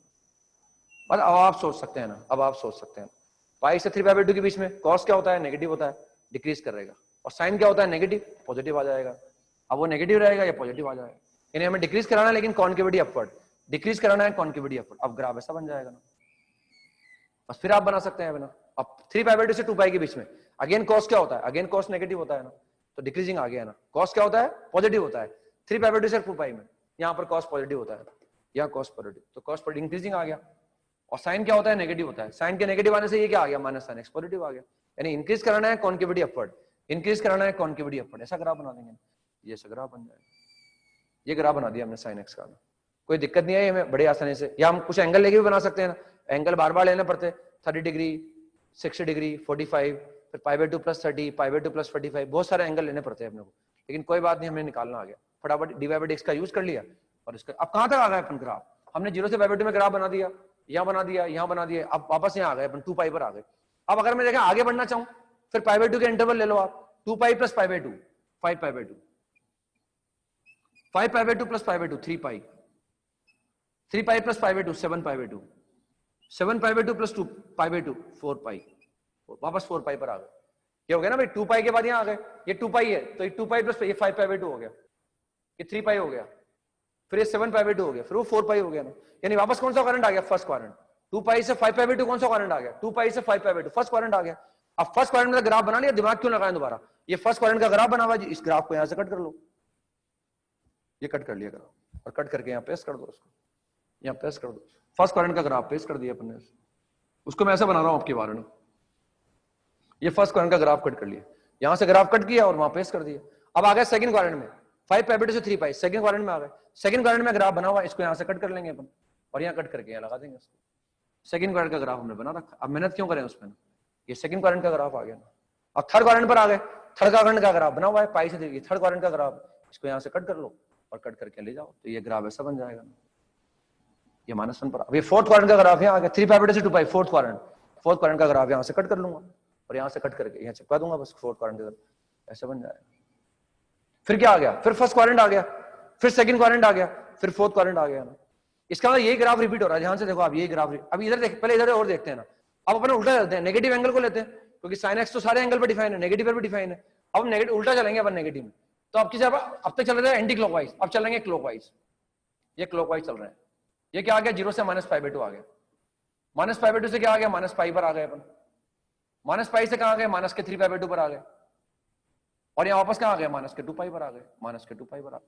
यानी है फोर्थ क्वाड्रेंट ही है ना, लेकिन पहले फोर्थ क्वाड्रेंट 0 से -π/2, 0 से -π/2, ये फोर्थ क्वाड्रेंट आ गया, 0 से -π/2, -π/2 से -π, ये थर्ड क्वाड्रेंट आ गया, -π से -3 π/2, ये सेकंड क्वाड्रेंट आ गया, और ये फर्स्ट क्वाड्रेंट आ गया वापस। अब मेहनत करने की जरूरत ही नहीं है, 0 से -π/2, 0 से -π/2, फोर्थ क्वाड्रेंट का ग्राफ बना रखा है हमने, ये फोर्थ क्वाड्रेंट का ग्राफ बना रखा है हमने। ये फोर्थ क्वाड्रेंट है भाई, 3 π/2 से 2 पाई, ये फोर्थ क्वाड्रेंट है ना। हमने यहाँ से ग्राफ कट कर लिया और यहाँ से ग्राफ कट करके, या इनका भी यूज करके बना सकते हैं, इसमें साइन क्या होता है, कॉस क्या होता है, या बना रखा है हमने ना। तो ये फोर्थ क्वाड्रेंट का ग्राफ कट कर लिया हमने। फोर्थ में साइन क्या होता है? नेगेटिव होता है भाई, तो ग्राफ नीचे रहेगा भाई, एक्स एक्सिस के नीचे रहेगा भाई ग्राफ। ये फोर्थ क्वाड्रेंट का ग्राफ आ गया। अब फोर्थ के बाद कौन सा नंबर आया? थर्ड का ग्राफ बना रखा है, थर्ड का ग्राफ बना, थर्ड में भी साइन क्या होता है? नेगेटिव होता है, थर्ड क्वाड्रेंट में साइन नेगेटिव। इस ग्राफ को उठा के लेके आ जाओ, इस ग्राफ को उठा के लेके।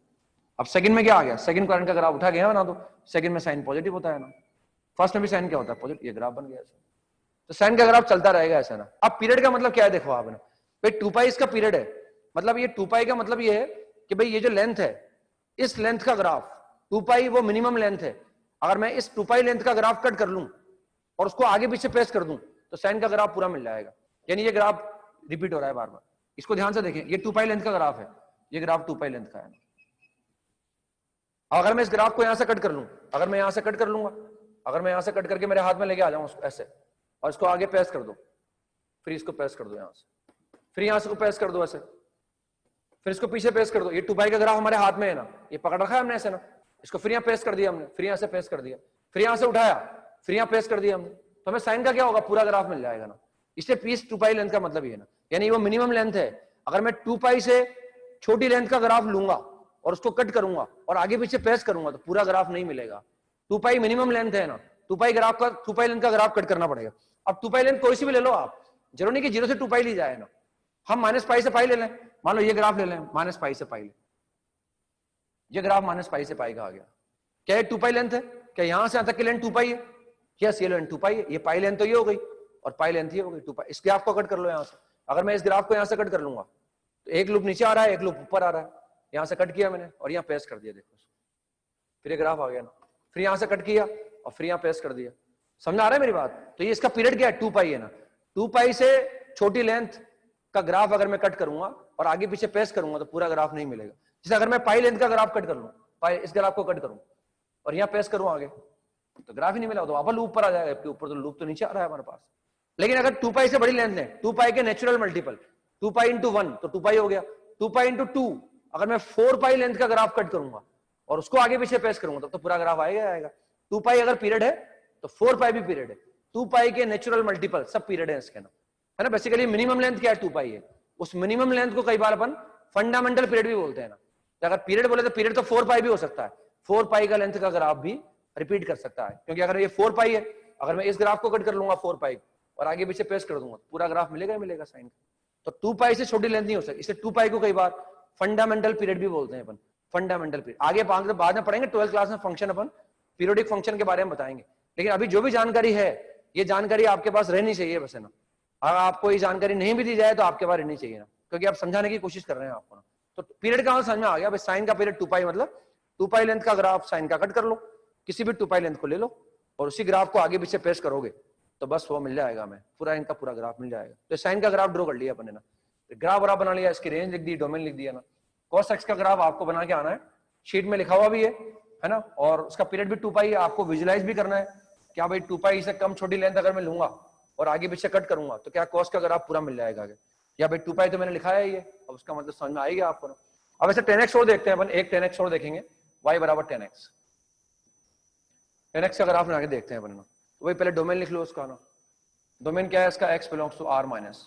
अब भाई हम जानते हैं हर जगह डिफाइन नहीं होता, साइन अपॉन कॉस, जहां कॉस 0 होगा वो अनडिफाइंड होगा, तो 2n + 1 × π/2 ये अनडिफाइंड हो जाएगा ना, n बिलोंग्स टू i ये अनडिफाइंड हो जाएगा। इसकी रेंज क्या होती है भाई, रेंज तो इसकी r होती है, माइनस के इनफाइनाइट से इनफाइनाइट होती है ना।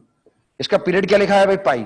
अब भले ही मैंने डायग्राम नहीं बनाया लेकिन उस पीरियड वर्ड से समझ में आ गया भाई, पाई इंटरवल का ग्राफ, पाई लेंथ का ग्राफ अगर मैं बना लूं बस मेरा काम चल जाएगा, क्योंकि इसका पीरियड अगर पाई है तो पाई लेंथ में अगर मैं ग्राफ बना लूंगा तो उस ग्राफ को कट कर लूंगा और उसी ग्राफ को आगे पीछे पेश कर दूंगा तो मुझे tan का पूरा ग्राफ मिल जाएगा। जैसे साइन का ग्राफ बनाना हो तो पूरा बनाने की जरूरत क्या है भाई, 2 पाई लेंथ में ग्राफ बना लो बस, और 2 पाई लेंथ में ग्राफ बनने के बाद उस ग्राफ को आगे पीछे कट कर लो और आगे पीछे चिपका दो तो साइन का पूरा ग्राफ मिल जाएगा ना।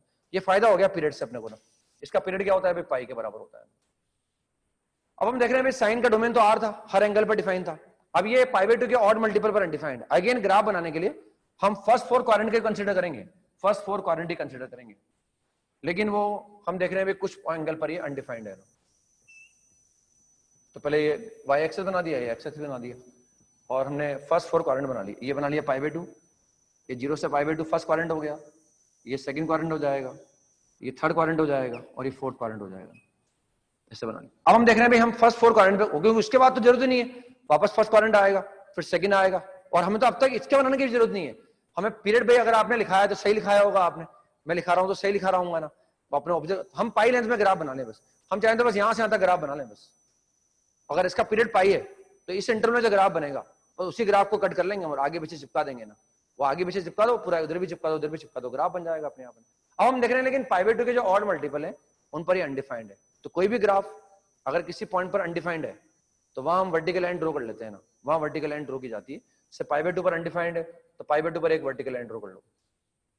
आपको याद आ रहा होगा क्वाड्रेटिक के अंदर एक सवाल था हमारे ना, इस तरह का एक सवाल था 1/x - 1 1/x - 2, इस तरह का एक सवाल था हमारे, कुछ दिखा हुआ था यहाँ पर 1/x - 3। आपको याद आ रहा हो, कुछ न्यूमेरिकल वैल्यू थी यहाँ पर, इसका मैंने ग्राफ बना के बताया था, आपको याद आ रहा हो तो।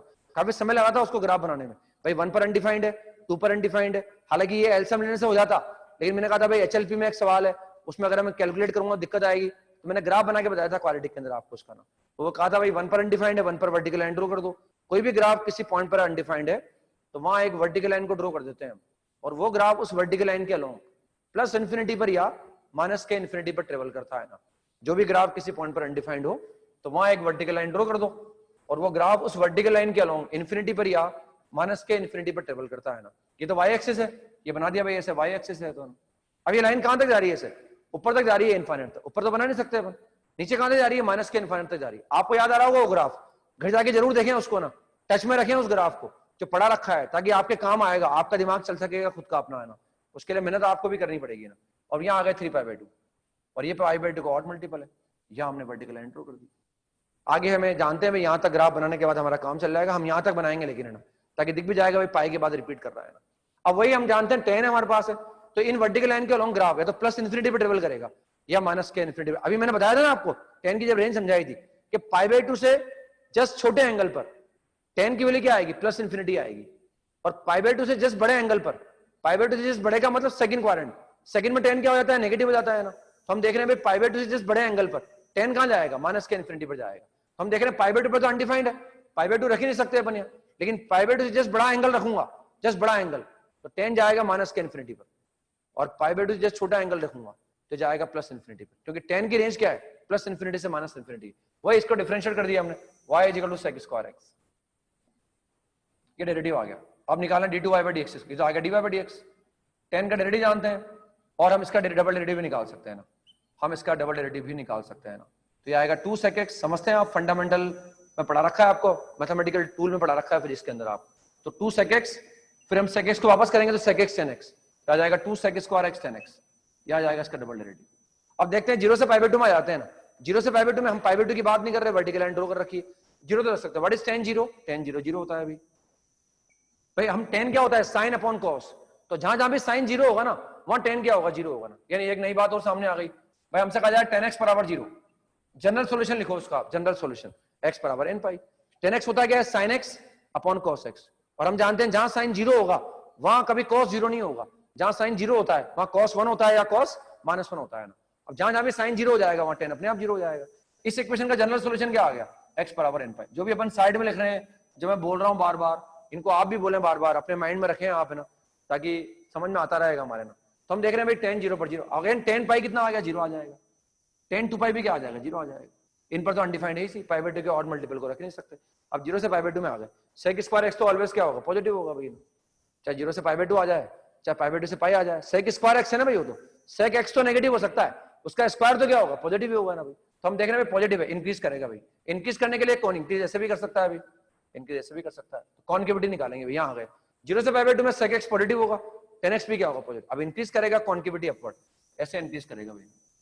अब यहां से स्टार्ट कर रहे हैं, लगातार इंक्रीज कर रहा है वो, लगातार इंक्रीज। अब इंक्रीज करके कहां जाएगा, प्लस इन्फिनिटी पे चला जाएगा ग्राफ।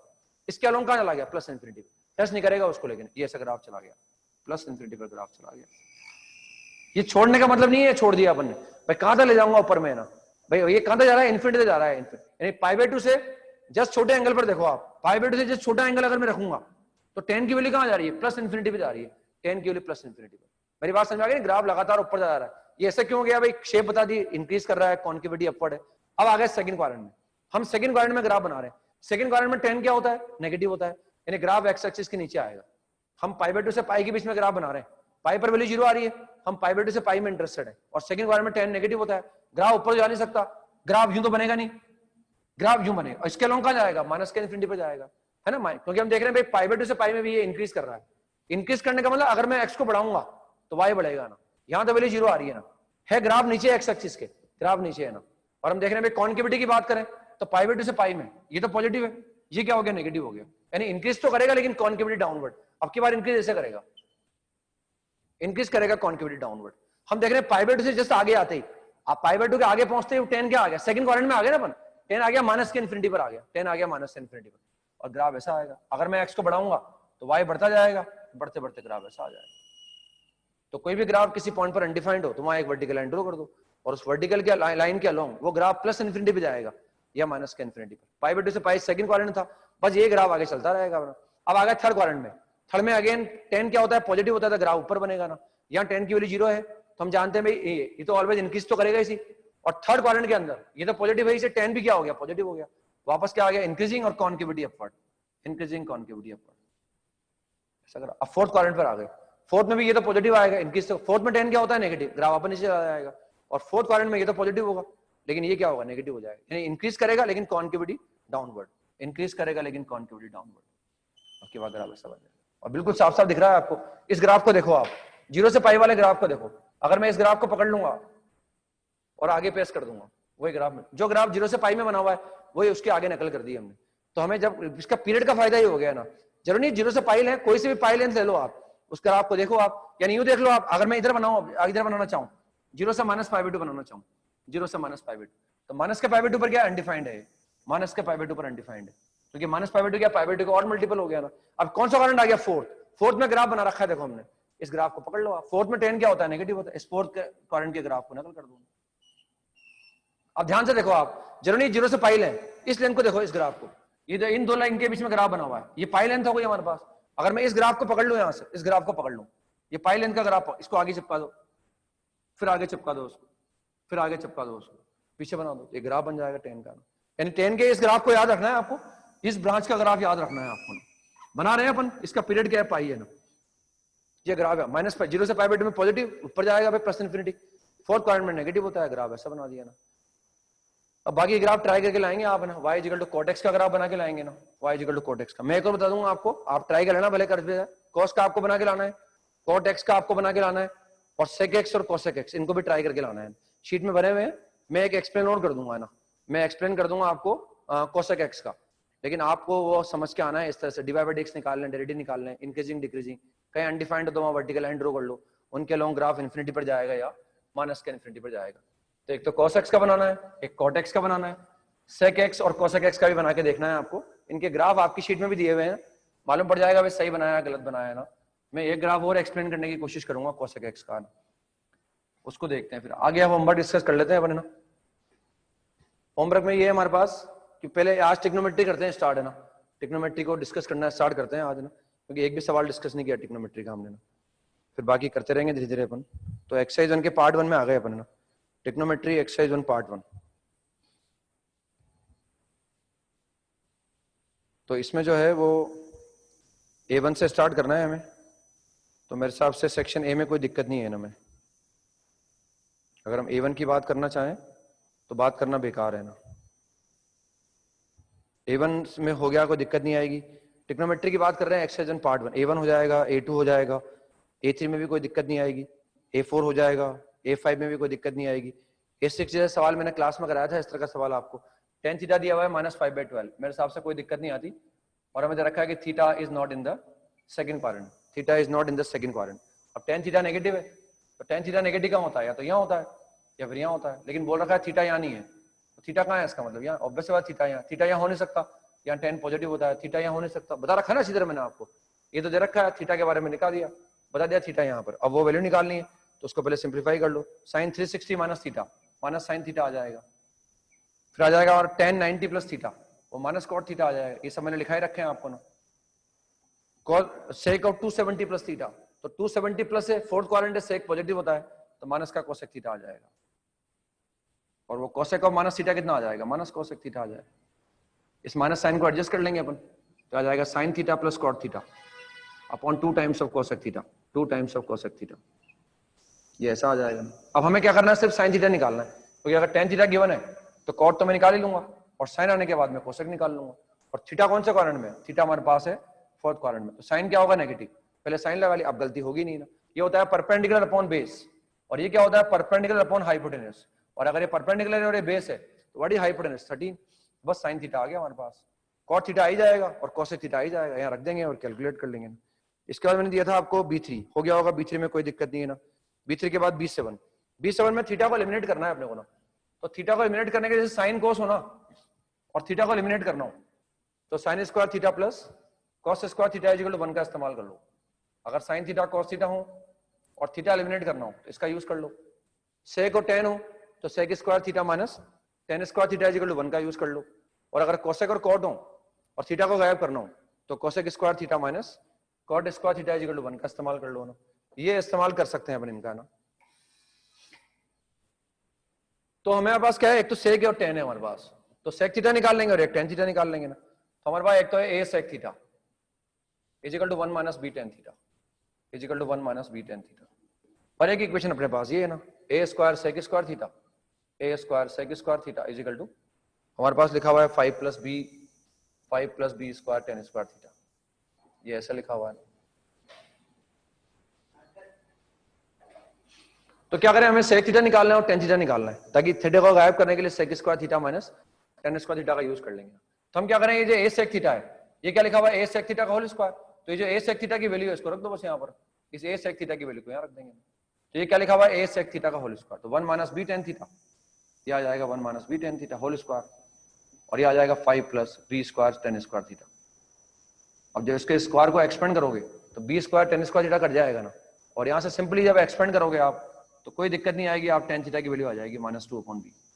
यहाँ से अगर हम कैलकुलेट करेंगे तो tan theta will come out to be -2/b, और टेन थीटा अगर आ जाएगा तो टेन थीटा को यहाँ रख दो बस, अब इक्वेशन नंबर 1 में इस टेन थीटा को यहाँ रख देंगे अपन, टेन थीटा की वैल्यू आ गई ना हमारे -2 अपॉन बी, इसको रख देंगे यहाँ पर और कैलकुलेट कर लेंगे, उससे आ जाएगा sec theta is equal to 3 upon a, उससे सेक थीटा 3 अपॉन ए आ जाएगा।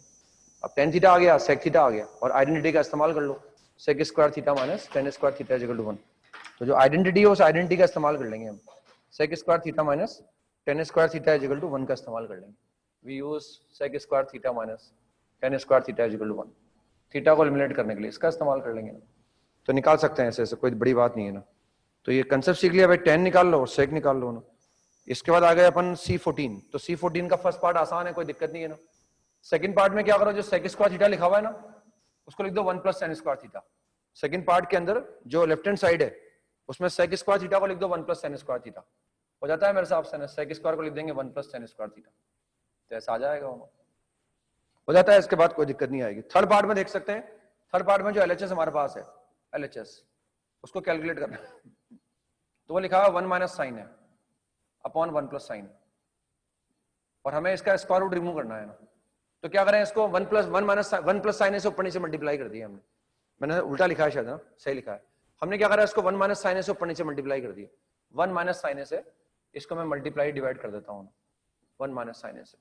तो मैंने 1 माइनस साइन से मल्टीप्लाई कर दूंगा अंदर ही में, तो 1 माइनस साइन का होल स्क्वायर हो जाएगा, और ये हो जाएगा 1 plus sine into 1 minus sine. अंदर स्क्वायर रूट के अंदर ही मैंने इसको 1 माइनस साइन से ऊपर नीचे मल्टीप्लाई कर दिया. अभी तो परफेक्ट स्क्वायर हो जाएगा. ये 1 प्लस साइन है 1 माइनस साइन, ये कितना बन जाएगा, ये बन जाएगा कॉस स्क्वायर है. This will become cos square है. 1 माइनस साइन स्क्वायर बन जाएगा, कॉस स्क्वायर है, तो ये बनेगा 1 माइनस साइन ए. ऊपर भी स्क्वायर है और नीचे आ जाएगा कॉस है, ये कॉस का स्क्वायर आ जाएगा ना, ये ऐसा आ जाएगा.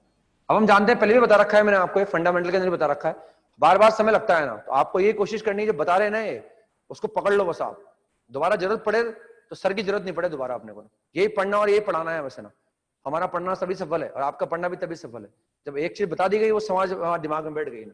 अब जैसे अंडर रूट एक्स स्क्वायर होता है ना, अंडर रूट एक्स स्क्वायर हम जानते हैं भाई ये नॉन नेगेटिव है, और किसी भी नॉन नेगेटिव नंबर का स्क्वायर रूट क्या होता है, नॉन नेगेटिव होता है ना. यानी इसकी वैल्यू नेगेटिव कभी नहीं आ सकती. किसी भी नॉन नेगेटिव नंबर का स्क्वायर रूट हमेशा नॉन नेगेटिव आता है. अंडर रूट 0 अगर हम निकालेंगे तो वो 0 आएगा. ये पहले भी कभी डीबी में सवाल वगैरह आए होंगे ना शुरुआत के अंदर, तब देखो अंडर रूट 4 की वैल्यू 2 आएगी और अंडर रूट 9 कितना आएगा, 3 आ जाएगा. किसी भी नंबर का स्क्वायर रूट, किसी भी नॉन नेगेटिव नंबर का स्क्वायर रूट हमेशा नॉन नेगेटिव आता है ना. जबकि अगर नेगेटिव नंबर का स्क्वायर रूट निकालूंगा तो वो एक इमेजिनरी वैल्यू आएगी. यानी अपन ऐसा बोल सकते हैं कि नंबर नॉन नेगेटिव है तो उसका स्क्वायर रूट एक रियल वैल्यू आएगी, लेकिन रियल क्या आएगी, वो नॉन नेगेटिव आएगी, नेगेटिव कभी नहीं आएगी. किसी नॉन नेगेटिव नंबर का स्क्वायर रूट नेगेटिव कभी नहीं आ सकता ना. अगर नंबर 0 है या 0 से बड़ा है तो उसका स्क्वायर रूट नॉन नेगेटिव आएगा, और अगर अंदर नंबर नेगेटिव हो गया तो उसका स्क्वायर रूट रियल ही नहीं आएगा, वो एक इमेजिनरी नंबर के बराबर आएगा. अब अगर ये नॉन नेगेटिव आएगा तो भाई ये एक्स के बराबर नहीं आ सकता, क्योंकि एक्स तो नेगेटिव हो सकता है और एक्स तो पॉजिटिव हो सकता है और एक्स तो 0 भी हो सकता है. अगर एक्स 0 हो गया अब तो कोई दिक्कत नहीं, इसके लिए पॉजिटिव आ जाएगी. अब लेकिन चाहे एक्स पॉजिटिव हो चाहे एक्स नेगेटिव हो, एक्स स्क्वायर क्या होगा, पॉजिटिव होगा, और पॉजिटिव नंबर का स्क्वायर रूट क्या आएगा, पॉजिटिव आएगा. यानी इसकी वैल्यू को एक्स नहीं बोल सकते अपन, क्योंकि एक्स तो नेगेटिव भी आ सकता है, एक्स पॉजिटिव भी आ सकता है, लेकिन इसकी वैल्यू कभी नेगेटिव नहीं आ सकती. तो हमने बताया था पहले भी, आप उसको लिखते हैं अपन एक्स, इसको एक्स लिखेंगे. और अगर मैं इसकी वैल्यू को एक्स लिख रहा हूं तो हम जानते हैं भाई ये नेगेटिव कभी नहीं आ सकता, तो ये एक्स के बराबर कब होगा, जब ऑब्वियस सी बात है एक्स क्या हो, पॉजिटिव होना. अगर एक्स पॉजिटिव होगा इसको लिख देंगे हम एक्स के बराबर. जैसे फॉर एग्जांपल हमारे पास लिखा हो अंडर रूट 4, अंडर रूट 2 का स्क्वायर. ये क्या लिखा हुआ है, 4 लिखा हुआ है, under root 4. What is under root 4, under root 4 की वैल्यू 2 होती है ना, मेरी बात समझ रहे ना आप, ऐसा लिखा हुआ है ना. इसका रूट ऑफ 4 लिखा हुआ है, इसके लिए 2 होती है ना. इसका रूट ऑफ 4 को ऐसे लिख दो आप, 2 का स्क्वायर, 2 का स्क्वायर.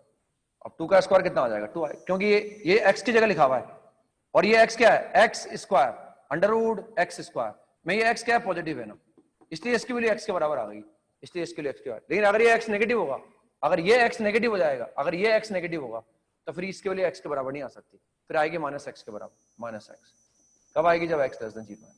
जैसे for example under root of -2 का होल स्क्वायर, मान लो मुझे ये निकालना है, तो लिखा हुआ क्या है, ये स्क्वायर रूट ऑफ, आपको याद आ रहा होगा पहले बताया था मैंने आपको ना, अंडर रूट ये 4 ही लिखा हुआ है ना, लेकिन अब अंडर रूट x स्क्वायर में जो x है ये नेगेटिव है, इसलिए इस एक्सप्रेशन की वैल्यू इस x के बराबर नहीं आ सकती, क्योंकि हम जानते हैं ये नेगेटिव कभी नहीं आ सकता, ये तो ऑलवेज क्या आएगा, पॉजिटिव आएगा. तो ये x के बराबर नहीं आया, ये इसकी वैल्यू से x के बराबर नहीं आई, यहां तो इसकी वैल्यू क्या आ गई, x के बराबर आ गई, यहां तो इसकी वैल्यू x के बराबर आ गई, लेकिन यहां इसके लिए माइनस x के बराबर नहीं आ रही, x के बराबर नहीं आ रही, माइनस x के बराबर आ रही है, माइनस और ये x के बराबर आ गई.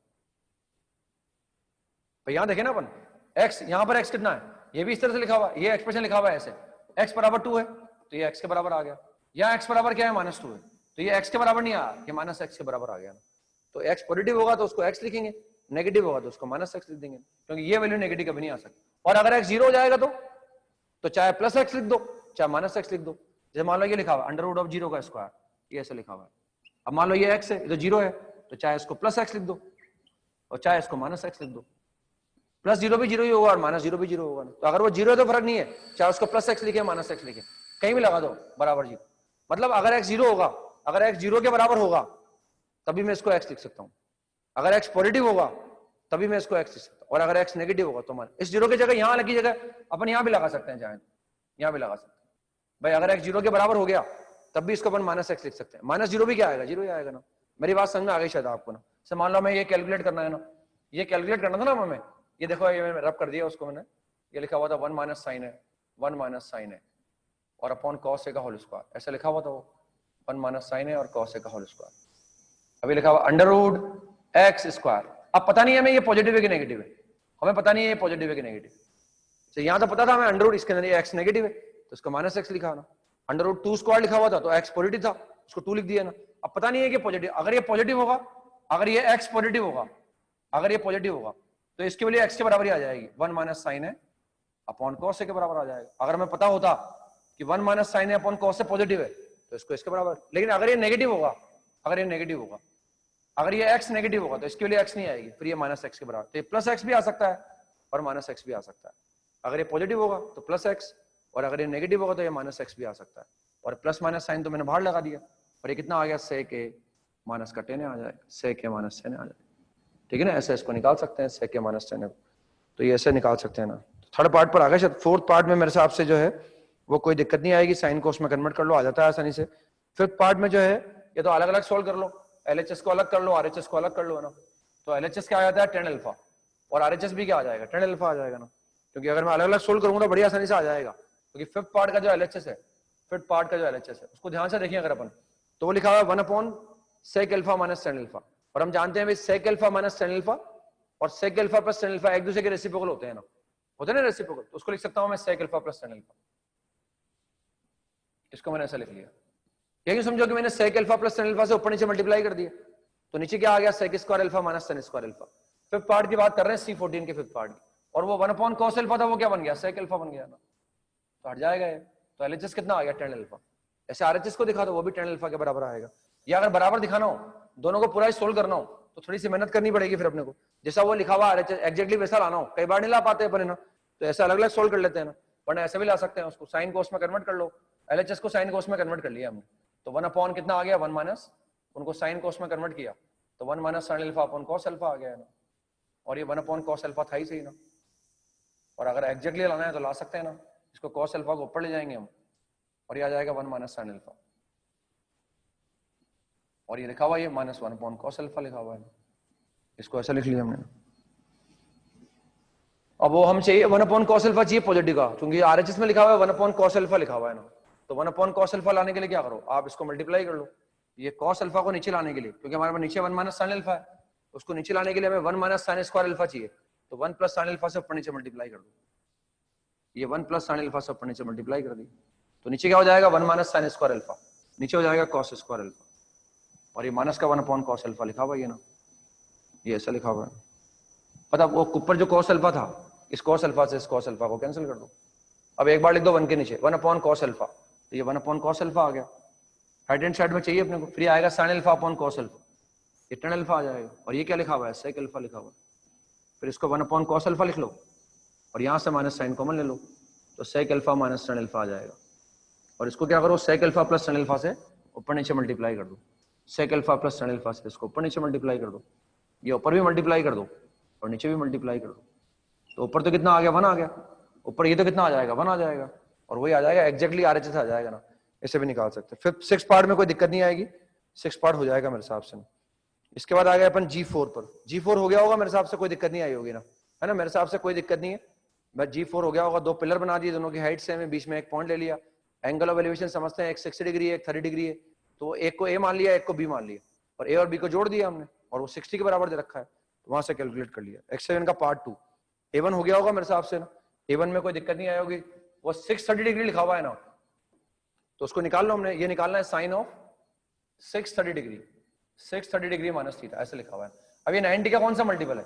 ये 90 का ऑड मल्टीपल है, 90 इंटू 7 लिखा हुआ है ना, और अगर 90 इंटू 7 लिखा हुआ है तो चेंज होगा, इसका मतलब 90 इंटू 7 का चेंज होगा ना, 90 इंटू 7 लिखा हुआ है, इसको यूं बोल सकता हूं मैं 7 पाई बाई 2 माइनस थीटा, ऐसा बोल सकता हूं। तो एक तो चेंज होगा, साइन की जगह आएगा कॉस, फिर एंगल को कॉपी कर लो, एंगल आ गया। अब 7 पाई बाई 2 माइनस थीटा, हमें देखना है 7 पाई बाई 2 कहां आएगा। हमें ये तो पता है भाई 7 पाई बाई 2 या तो यहाँ आएगा या यहाँ आएगा, तो हम काउंट कर लेंगे भाई, 7 पाई बाई 2 बहुत बड़ा नंबर नहीं है, तो काउंट कर लो उसको, आप ऐसे कर लो भाई, यहाँ आता है 1 इंटू पाई बाई 2, यहाँ आता है 3 इंटू पाई बाई 2, फिर यहाँ आता है 5 इंटू पाई बाई 2, और यहाँ आता है 7 इंटू पाई बाई 2, तो 7 पाई बाई 2 यहाँ आएगा इसका मतलब। अब 7 पाई बाई 2 प्लस होता तो यहाँ आता, 7 पाई बाई 2 माइनस होता यहाँ आएगा, और यहाँ साइन क्या होता है? नेगेटिव होता है ना। तो पहले भाई चेंज होगा, एंगल को कॉपी कर लिया, 7 पाई बाई 2 माइनस, ये थर्ड क्वाड्रेंट आ गया, थर्ड में साइन क्या होता है? नेगेटिव, माइनस कॉस थीटा आ गया। और 540 को तो निकाल सकते हैं ना, 540 तो क्या हो गया? वो 3 इंटू 180 हो गया, पाई बाई 2 का इवन मल्टीपल आ गया, मतलब चेंज नहीं होगा है ना। और क्वाड्रेंट देख लेंगे, पता लगा लेंगे ना, A2 में भी कोई दिक्कत नहीं आएगी, वो कॉम्प्लीमेंट्री एंगल करते जाएंगे ना।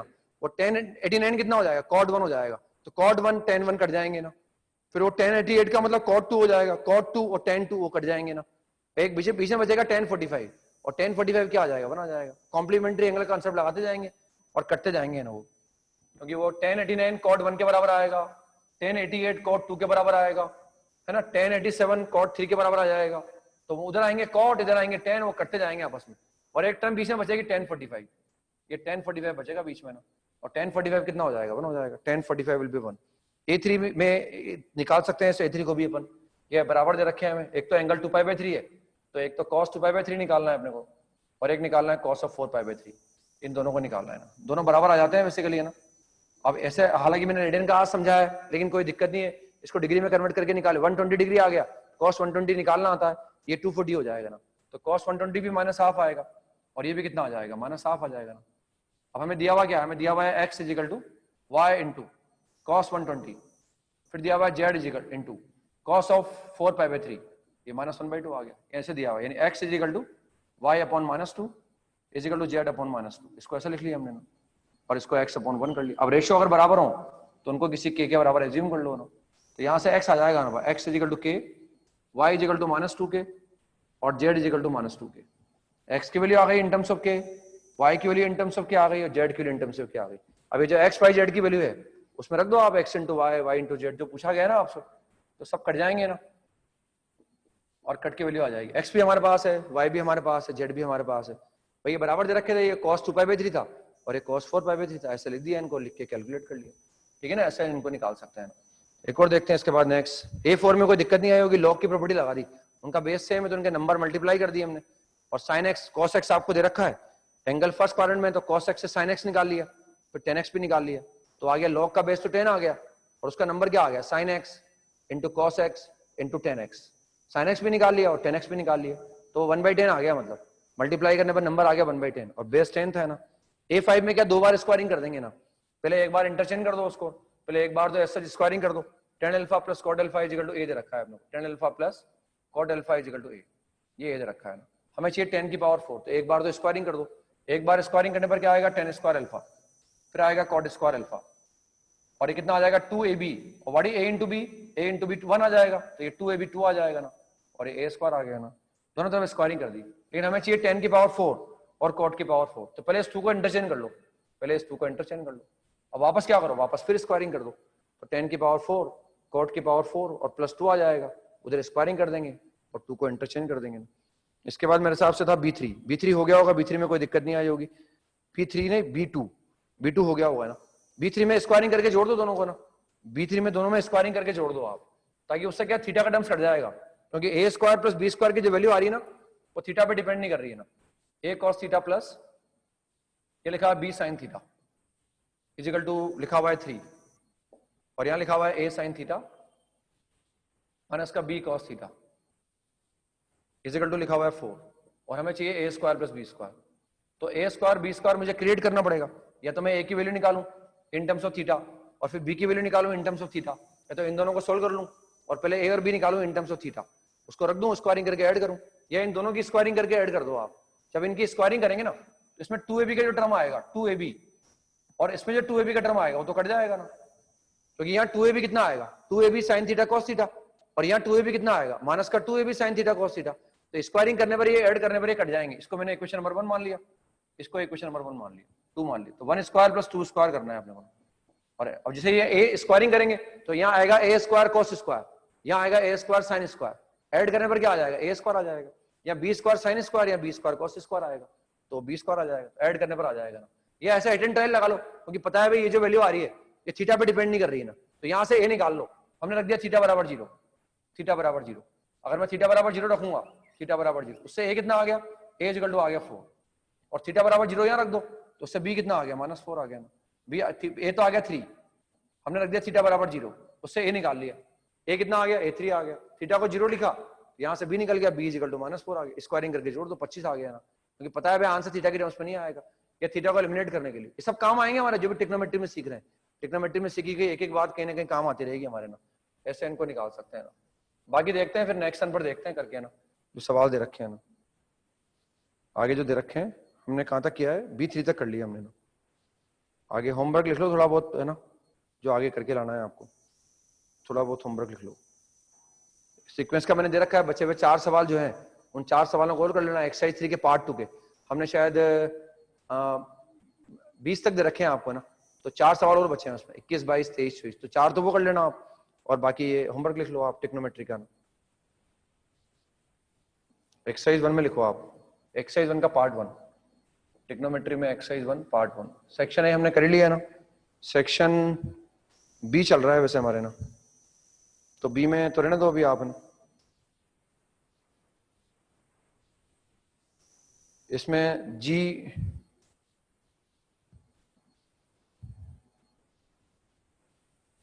पार्ट 1 में रहने दो ना, पार्ट 2 के अंदर देखते हैं ना, पार्ट 2 के अंदर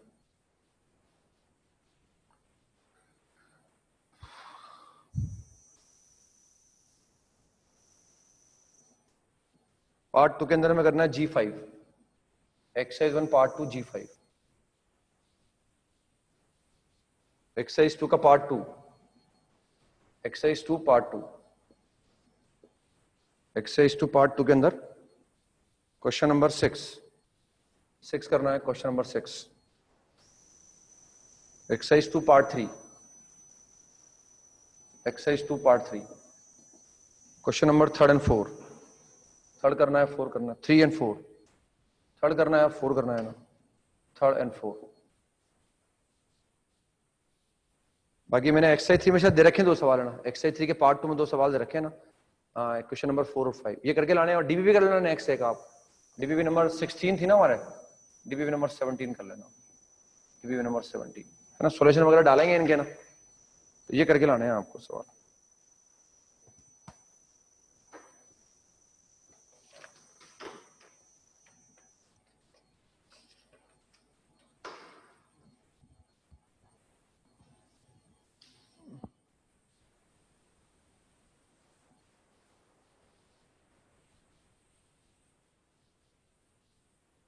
रिजल्ट आ रहा है आज आप लोगों का ना, ऑल द बेस्ट।